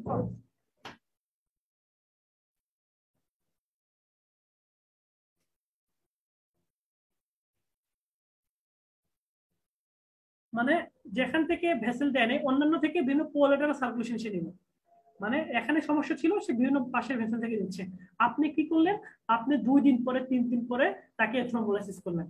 এখন তো আপনি দেখা যাচ্ছে যে ব্লাড ফ্লো হবে, তার তো মোটামুটি একটা সার্কুলেশন আছে, আপনি আরো কি করলেন, আরো ব্লাড ফ্লো বাড়ায় দিলেন, তখন কিন্তু হিমোরেজ হওয়ার সম্ভাবনা বেশি থাকে, কারণ ব্লাডের যে ফ্লোটা সেটা বেড়ে যাবে, প্রেশার বেশি থাকবে, তখন ভেসেল রাপচার হতে পারে। এর জন্য বলা হয় যত দ্রুত সম্ভব তত তাড়াতাড়ি করবেন। যাই হোক, পরীক্ষার জন্য ইম্পর্টেন্ট সেটা মনে রাখেন। সেটা হচ্ছে রিপারফিউশন থেরাপি কাদের জন্য করা হয়, 1 নম্বর ইসকেমিক, 2 নম্বর হচ্ছে কখন করা হয়, যত তাড়াতাড়ি সম্ভব, কত 4.5 আওয়ার্সের ভিতরে। আচ্ছা, আরেকটা জিনিস হচ্ছে কি দেওয়া হয়, এই যে এটা দেখা যায়, দেখেন আরটিপিএ মানে প্লাজমোলাইজেশন অ্যাক্টিভিটর দেওয়া হয়, প্লাজমোলাইজেশন অ্যাক্টিভিটর দেওয়া হয়। আচ্ছা, অ্যাসপিরিন যেটা বললাম, যা মানে পুরো ফেল করে ফেলবে স্যাররা, কখন দিই আমরা অ্যাসপিরিন, অ্যাসপিরিন হচ্ছে ইসকেমিকে দেই, ডন হেমোরেজ, হেমোরেজ গুলো কিন্তু ফেল করে ফেলবে। হেপারিন টেপারিন ইউজ করা হয় না, হেপারিন অরফারিন খুব কম, খুবই কম। আপনাদের জন্য সবচেয়ে ইম্পর্টেন্ট সেটা হচ্ছে ডেভিডসন এই বক্সটা। দেখেন আপনার কাছে একটা পেশেন্ট আসলো, পেশেন্ট আসার পরে দেখেন এখানে বলে আছে শুরুতেই একটা পেশেন্ট আসছে, আপনি সিটি করেন, 7 দিন পরে আসছে আপনি এমআরআই করেন, করে দেখলেন এর হিমোরেজিক স্ট্রোক, হিমোরেজিক স্ট্রোক। সেই ক্ষেত্রে যেটা বললাম ব্লাড প্রেশার কিভাবে কমাবেন সেভাবে কমান। লাইফস্টাইল মডিফিকেশন এটা সবার ক্ষেত্রে সেম, তাকে স্মোকিং করতে বলবেন না, তাকে লবণ খেতে কম বলবেন, তাকে অ্যালকোহল খেতে বলবেন না, এগুলো কমন। আপনি যে যখন রিটার্ন আসবে তখন আপনারা চেষ্টা করবেন স্টকের ম্যানেজমেন্ট আসলে এই ফ্লোচার্ট হিসেবে দেওয়া, ফ্লোচার্টের মতো উপর কিছু লিখবেন, দেন ফ্লোচার্টের মধ্যে দিবেন। ডেভিডসনের ফ্লোচার্ট গুলো এর জন্য ইম্পর্টেন্ট। দেখেন আপনি গাইড করেন, গাইডে যা আছে ডেভিডসনে তাই আছে, আপনি ডেভিডসন পড়েন না, তাই তো হয়, ডেভিডসন থেকে পড়েন, গাইড থেকে প্রশ্নগুলো দেখেন, তাহলে আপনার জন্য ভালো না? তার মানে এই ফ্লোচার্টটা কিন্তু ডিটেইলস লিখবেন। তাহলে এটা হচ্ছে আপনার লাইফস্টাইল গুলো এইভাবে দেখবেন আর কি, সবার ক্ষেত্রে সেম। এখন আপনি দেখেন ইসকেমিক, এখন ইসকেমিক স্ট্রোক আপনি ইসিজি করলেন, প্রথমে পালস দেখলেন, মনে করেন পালস করে দেখলেন এয়ারটেরিয়াল ফিব্রিলেশন, আপনি ইসিজি করলেন, দেখলেন যে এয়ারটেরিয়াল ফিব্রিলেশন, তখন আপনি কি করলেন, তাকে কি আমি অ্যান্টি অ্যানেস্থেটিক দিব অথবা তাকে আমি অ্যান্টিকোয়াগুলেন্ট দিব? এটা আজীবন মনে রাখবেন। সেটা হচ্ছে 2 ধরনের মানে হইতে পারে আর কি। অ্যান্টিকোয়াগুলেন্ট কখন ব্যবহার করব, আর হচ্ছে আমরা অ্যান্টিপ্লাটিলেট কখন ব্যবহার করব। অ্যান্টিকোয়াগুলেন্ট আর অ্যান্টিপ্লাটিলেট এটা আজীবন মনে রাখবেন। যদি আর্টারি ব্লক হয়, আর্টারি ব্লক হলে আমরা অ্যান্টিপ্লাটিলেট দেব, আর যদি ভেনাস ব্লক হয় মানে ভেনাস থ্রম্বোএম্বলিজম, ডিভিটি, পালমোনারি এম্বলিজম, সেই ক্ষেত্রে আমরা কি দেব, অ্যান্টিকোয়াগুলেন্ট দেব, হেপারিন, অরফেরিন। এখন যখন আর্টারিয়াল ফিব্রিলেশন হয় তখন কিন্তু আপনার দুইটাই হইতে পারে, দুইটাই হইতে পারে। তখন হচ্ছে আপনার ভেনাস থ্রম্বোএম্বলিজম হইতে পারে, তখন থ্রম্বোএম্বলিজম যেটা নরমাল আর্টারি সেটা হইতে পারে। সেক্ষেত্রে আমরা যে জিনিসটা আলটিমেটলি ওই অরফেরিন, ক্লপিডিগ্রোল, সরি অরফেরিন, তারপর হেপারিন সেগুলো দিতে পারে। ঠিক আছে, এর জন্য দেখেন যে একটা পেশেন্ট যখন দেখলেন যে আর্টারিয়াল ফিব্রিলেশন করার পর আপনি কি করান, তারপর দেখেন তাকে আপনি অ্যান্টিকোয়াগুলেন্ট দিবেন কিনা, মানে অরফেরিন, তার জন্য থ্রম্বোএম্বলিজম না হয় সেটা আপনি দিবেন কিনা। আচ্ছা, তার মানে সেটা আপনাকে দিতে হতে পারে, কিন্তু কিন্তু সব পেশেন্টের না, এটা আজীবন মনে রাখবেন। হয়তো বা 10টা পেশেন্টের হলে তার একটা পেশেন্ট হয়তো বা আর্টারিয়াল ফিব্রিলেশন হবে, কিন্তু সব পেশেন্টের ক্ষেত্রে যেটা অবশ্যই দিতে হয় সেটা হচ্ছে অ্যান্টিপ্লাটলেট ইসকেমিক স্ট্রোক। এবং এটা আজীবন মনে রাখেন, এটা আমরা এত বাজে প্র্যাকটিস করি এবং স্যাররা শুনতে চায় যে তুমি কিভাবে দিবা। মনে রাখবেন স্যার আমি লোডিং ডোজে দিব। যখন স্ট্রোকের পেশেন্ট আপনি হাতে পাবেন সেই স্ট্রোকের পেশেন্টকে শুরুতে আপনি লোডিং ডোজে অ্যাসপিরিন দিবেন। লোডিং ডোজ কি? লোডিং ডোজ হচ্ছে 4টা অ্যাসপিরিন। 4টা কত? 300। 4টা কত? 300। প্রথমে লোডিং ডোজ, তারপরে আপনি 75 করে যান। তাহলে প্রথমে যদি লোডিং ডোজ, তাহলে অ্যাসপিরিন হচ্ছে ইসকেমিকের ক্ষেত্রে সবার ক্ষেত্রে। দেন আমি একটু আগে যে চিল্লাইলাম ক্যারোটিড আর্টারি, ক্যারোটিড আর্টারি যদি কোনো কারণে স্টেনোসিস হয়, ক্যারোটিড আর্টারি কোনো কারণে যদি একেবারে ন্যারো হয়ে যায়, তার ক্ষেত্রে আমরা কি করব? একটা অপারেশন আছে, সার্জারি আছে, সেটা করব। বলা হয়েছে যে ওই ক্যারোটিড ডুপ্লেক্স দেখে, আপনারা জানেন ডুপ্লেক্স দেখলে ভেনাস সার্কুলেশন মানে ব্লাড ভেসেলের যে সার্কুলেশন সেটা বোঝা যায়। যদি দেখেন ডুপ্লেক্স 70% এর উপরে ব্লক, 70% উপরে ব্লক, সেই ক্ষেত্রে ক্যারোটিড এন্ডোটমি একটা সার্জারি সেটা করবে। তার মানে দেখেন সুন্দর মতো দিয়ে আছে একটা patient haemorrhage, just haemorrhage, ischaemic, আপনি যেখানে কি নরমাল অ্যান্টিপ্লাটলেট, কোলেস্টেরলের ক্ষেত্রে যদি কোলেস্টেরল বেশি থাকে কোলেস্টেরল দিবেন, দেন লাভিস্টাইল, শেষ। খুব বেশি কঠিন না। তাহলে এই জিনিসটা আপনি রিটেনে আসবে, ভাইভাতে আসবে। রিটেনে আসলে একটু এই 4টাই দিন, 4টা দিলে স্যারের ইমপ্রেশন ভালো হবে। স্যার বুঝবে যে আপনি ডিরেক্ট করে আসছেন, বই পড়ে আসছেন। সাবআরকনিক হেমোরেজ এটা খুব রেয়ার ডিজিজ। সাবআরকনিক হেমোরেজ আমি জাস্ট দুই একটা কথা বলি। একটা পেশেন্ট আসছে, আমি যেগুলো বলবো মানে এগুলো হচ্ছে এর ভিতরের কথা। একটা পেশেন্ট আসছে মিডল এজ কিংবা 45 ইয়ার্স ফিমেল পেশেন্ট, সে আপনার কাছে আসছে ঠান্ডা ক্লাব হেডেক নিয়ে, এবং সে বলতেছে এমন ব্যথার জীবনেও হয় নাই, কখনোই হয় না। এবং সাবআরকনিক হেমোরেজের ক্ষেত্রে ফিচার্স অফ মেনিনজিজম পাওয়া যায়, কারণ সাবআরকনিক স্পেস। তাহলে ফিচার্স অফ মেনিনজিজম জিনিসটা কি? ফিচার্স অফ মেনিনজিজম হচ্ছে আলটিমেটলি তার কার্নিক সাইন, নেক স্টিফনেস, ফটোফোবিয়া সেগুলো থাকবে। ফটোফোবিয়া, কার্নিক সাইন, নেক স্টিফনেস, এগুলো হচ্ছে ফিচার্স অফ মেনিনজিজম। এইগুলোর সাথে যদি জ্বর থাকে তাহলে এটা মেনিনজাইটিস এনকেফালাইটিস। আর যদি জ্বর না থাকে তাহলে এটা মোস্ট অফ সাবআরকনিক হেমোরেজ। কত সুন্দরভাবে ডিফারেন্সিয়েট করা গেল। এখন এই পেশেন্টটা সাধারণত সাবআরকনিক স্পেস কেন হয়? বলা হয় থাকে এই যে বেরিয়ানিজম বললাম, অ্যাবনরমাল যে ভেসেল সেগুলো ডাইলেট করা থাকে, তো সেগুলো হঠাৎ করে রাপচার হয়, রাপচার হয় আলটিমেটলি এগুলো হয়, এগুলো হয় সাবআরকনিক হেমোরেজ। বুঝতে পারছেন? তাহলে এই জিনিসটা হলে কি কি পাবেন? এই যে ফিচার্স হবে মানে যেরকম মেনিনজিজম আর এগুলো পাবেন, ঠান্ডা করে ভ্যারি পাবেন। সাথে সাথে আর একটা ইম্পর্টেন্ট জিনিস, সেটা হচ্ছে এই পেশেন্টের ক্ষেত্রে আমরা সিএসএফ কেন করি? সিএসএফ কেন করি? একটা তো সিটি করবেন, সিটি তো এটা করতেই হবে। 2 নাম্বার সিএসএফ কি কারণে করবেন? দেখেন সিএসএফ কই থাকে? সাবআরকনিক স্পেসে থাকে। আপনার ব্লিডিং হয়েছে কোথায়? সাবআরকনিক স্পেসে হয়েছে। তার মানে আপনি কি পাবেন? আপনি অবশ্যই ব্লাড পাবেন। তার মানে আপনি যদি সিএসএফ করেন তাহলে দেখবেন ব্লাড। তাহলে আমরা জ্যান্থোক্রোমিয়া কেন করি? 12 ঘন্টা পরে কেন করি? এর একটা কথা। মানে সাবআরকনিক স্পেসে আমরা যে সিএসএফ অ্যানালাইসিস করি এর সাথে সাথে করি না, আমরা সাথে সাথে সিটি স্ক্যান করি, কিন্তু আমরা 12 ঘন্টা পরে কি করি? 12 ঘন্টা পরে আমরা সিএসএফ স্টাডি করি। ঠিক আছে, এখন কেন করি এটা ইম্পর্টেন্ট। দেখেন, কারণ আপনি মনে করেন সাবআরকনিক স্পেস সাবআরকনিক হেমোরেজ আপনি মানে সাসপেক্ট করলেন না, এটা তো সাবআরকনিক হেমোরেজ হতে পারে। এখন এই সাবআরকনিক হেমোরেজ হইতে পারে, এর জন্য আপনি সিএসএফ ট্যাপ করলেন। কিন্তু এমনও তো হইতে পারে, আপনারা জানেন ব্লাড ট্যাপ নামে একটা কথা আছে, মানে ভুল করে আপনি ভেসেলকে রাপচার করে ফেলছেন, মানে আপনি ভেসেলকে পেনিট্রেট করে ফেলছেন। মানে আপনি প্রথমে কি করলেন? প্রথমে হচ্ছে সিএসএফ অ্যানালিসিসের জন্য আপনি যে নিডেল সেটা ঢুকাইছেন, ঢুকানোর পরে যে স্পেস সেখান থেকে সিএসএফ আসার কথা, কিন্তু আপনি ভুলভাল করে আপনি কি করছেন, ওখানকার যে ভেসেল ছিল ভেসেলটাকে আপনি ইনজুরি করে ফেলছেন। তখন তো এটা ভুল ট্যাপের জন্য, তখন তো ব্লাড চলে আসবে, তখন ব্লাড চলে আসবে। তাহলে এই যে আপনি ভুল ট্যাপ করলেন, ভুল ট্যাপের জন্য ওখানকার যে ভেসেল ইনজুরি হয় সেই সিএসএফ এর সাথে ব্লাড চলে আসলো, তাহলে কি আপনি কি একটা সন্দেহের ভিতরে থাকবেন না? আপনি ডিলেমার ভিতরে থাকবেন না?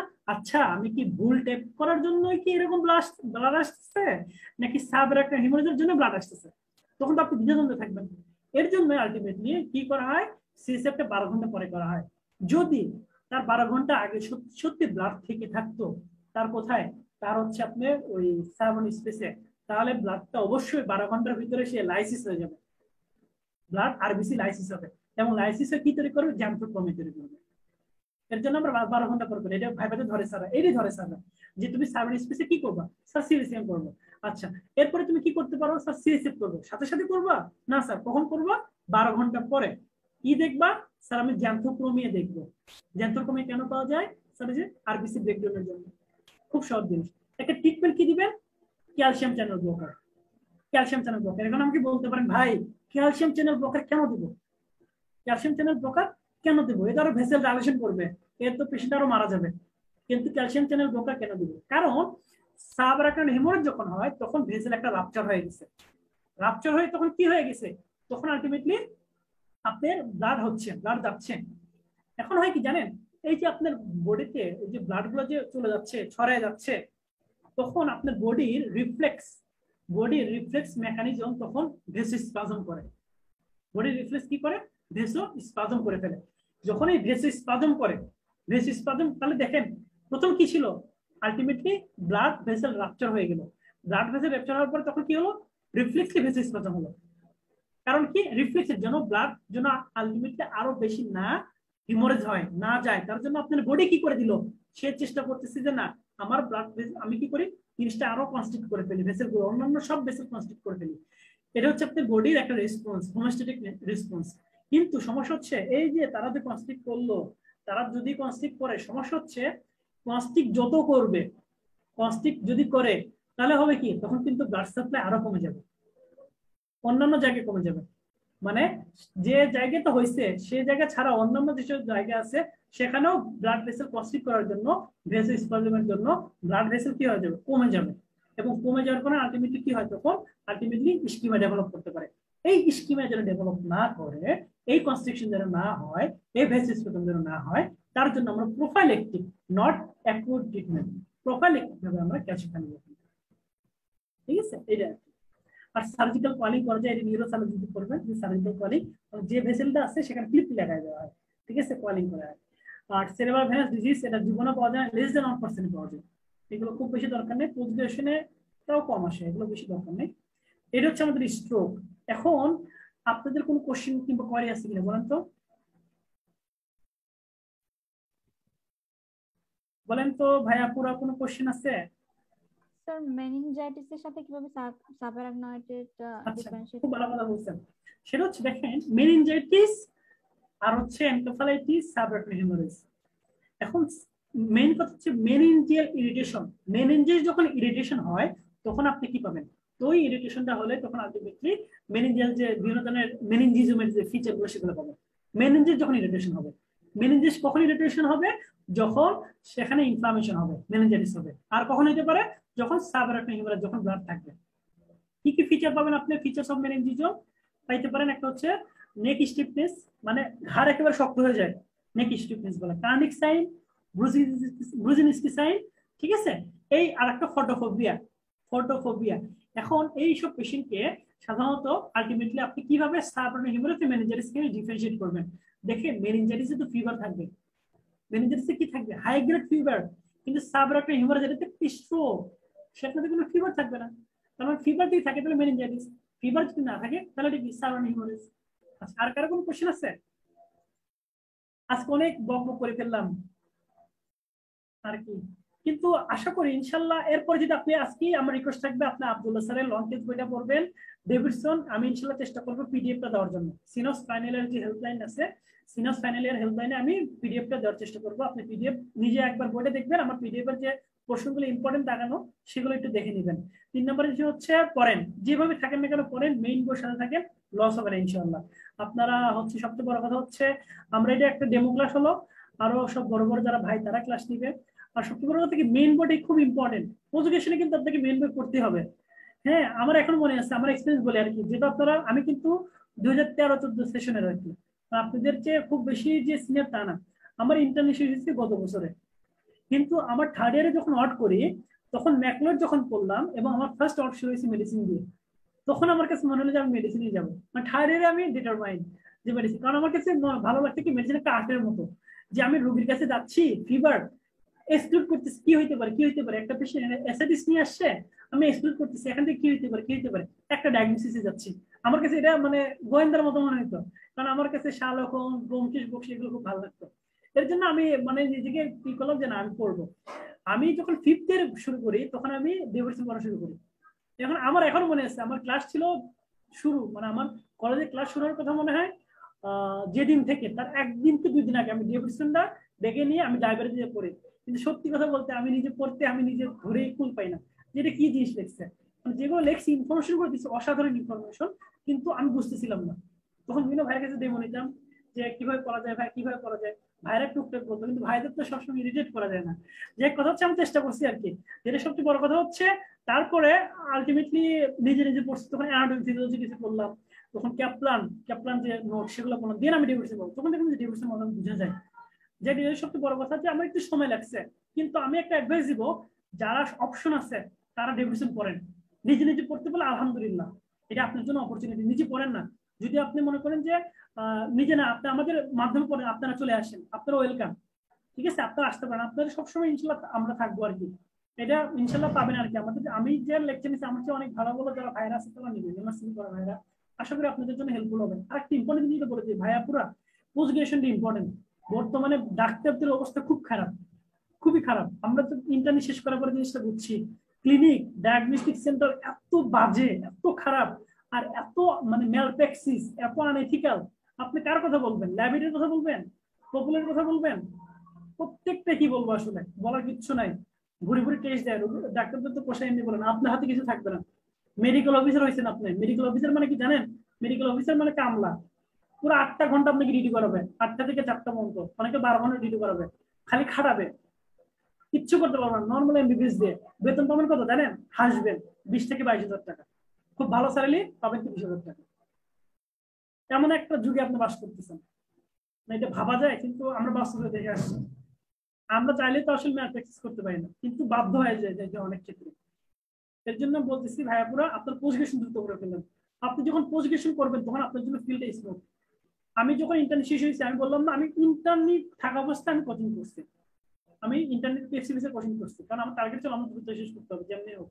এর জন্য বলতেছি। আর পরে আপনি যে সময়টা পাবেন ইন্টারনেট পর পর ফ্রেশ, যারা নতুন তারা একেবারে মনে করেন ফার্স্টে হবে। আর ডেভিডসন ম্যাজিক বুক, আমার একটা স্যার বলতো ডেভিডসন হচ্ছে ম্যাজিক বুক, আমি এটা বুঝি নাই। আমজাদ স্যার বলতো আর কি, এসএসসি প্রফেসর, সেই শহর মেডিকেল কলেজের স্যার। আমার একটা প্রশ্ন ধরতো ইন্টারনেটে আর বলতো যে ডেভিডসন পড়ো, এটা কিন্তু ম্যাজিক বুক, এটা কিন্তু ম্যাজিক বুক। এটা বুঝতাম না আর কি, আসলেই ম্যাজিক বুক। ডেভিডসনটা পড়েন, আপনি হয় পেডিয়াট্রিক্সে যাবেন, নয় সার্জারিতে যাবেন, নয় গাইনিতে যাবেন, ডেভিডসন লাগবেই। ডেভিডসনের বেসিক নলেজ আপনাকে কখনোই ঠকাবে না, বেসিক নলেজ কখনোই ঠকাবে না। আর ডেভিডসনের একটা ভয় থাকে, কিভাবে পড়বে, এত মোটা বই, 35টা চ্যাপ্টার, 1000 পৃষ্ঠা আর কি। ভয়টা যদি আপনি জাস্ট ক্লাসটা করেন, করার কোনো দরকার, এই যে আমি বক বক করলাম, একবার তো শুনছেন, তারপর চোখটা বলেন এনাফ, এখন ডেভিডসন মুখস্থ করার দরকার নেই। কিন্তু আপনি এক্সপোজার হলেন, পোস্ট গ্রাজুয়েশনে আপনি অনেকের চেয়ে আগে থাকবেন, কারণ আপনার কনফিডেন্স থাকবে। আরে না, আমার তো আলটিমেটলি আমি এখন ডেভিডসন একবার দেখে আসছি, ভাইরা পড়াইছে, বইটা একটু দাগানো আছে, না আমি ছিল পারবো। এই কনফিডেন্সটা আপনার জন্য অনেক ইম্পর্টেন্ট। যাই হোক, আপনি যেখানে থাকেন না কেন, আমি হচ্ছে আপনাদের জাস্ট বড় ভাই, কাছের বড় ভাই। যে কোনো সমস্যা, কারো কোনো সমস্যা হলে আমাকে অবশ্যই ইনবক্স করবেন। আমার কোনো সমস্যা হলে অবশ্যই আমাকে ইনবক্স করার চেষ্টা করবো যতদূর সম্ভব। আর সবচেয়ে ভাই আপনারা পড়েন, ফিফথের পড়েন, করোনাকালীন সময় পরীক্ষা থেমে নাই, এফসি বেস হচ্ছে, রেসিডেন্সি হচ্ছে, ফাইনাল মনে করছেন হবে না, দেখবেন নভেম্বর হওয়ার কথা না, ডিসেম্বর জানুয়ারিতে ধাপ করে নিয়ে নিবে। মেডিকেলে 1 মাসের ভিতরে সব ব্লক টক শেষ করে তখন হয়তো নিয়ে নিবে, জানুয়ারি থেকে হতে পারে, জানুয়ারি ফেব্রুয়ারি দিকে। কিন্তু কথা হচ্ছে পড়েন, পড়লে ফাঁকি দিবে না, কারণ ইন্টারনেট পর পরই পোস্ট গ্রাজুয়েশন অনেক কঠিন, নিজেকে তৈরি রাখুন আর কি। আর ইনশাল্লাহ সবচেয়ে বড় কথা, আপনার ওয়েলকাম, ভালো থাকবেন, সুস্থ থাকবেন। আর সবচেয়ে বড় কথা হচ্ছে দোয়া করবেন বেশি বেশি আমার জন্য, আপনাদের জন্য অনেক দোয়া। আর কোনো সমস্যা হলে অবশ্যই আমাকে ইনবক্স করবেন। তাহলে আজকে যাই ইনশাল্লাহ। হ্যাঁ, অনেক বকবক করছি। আসসালামু আলাইকুম।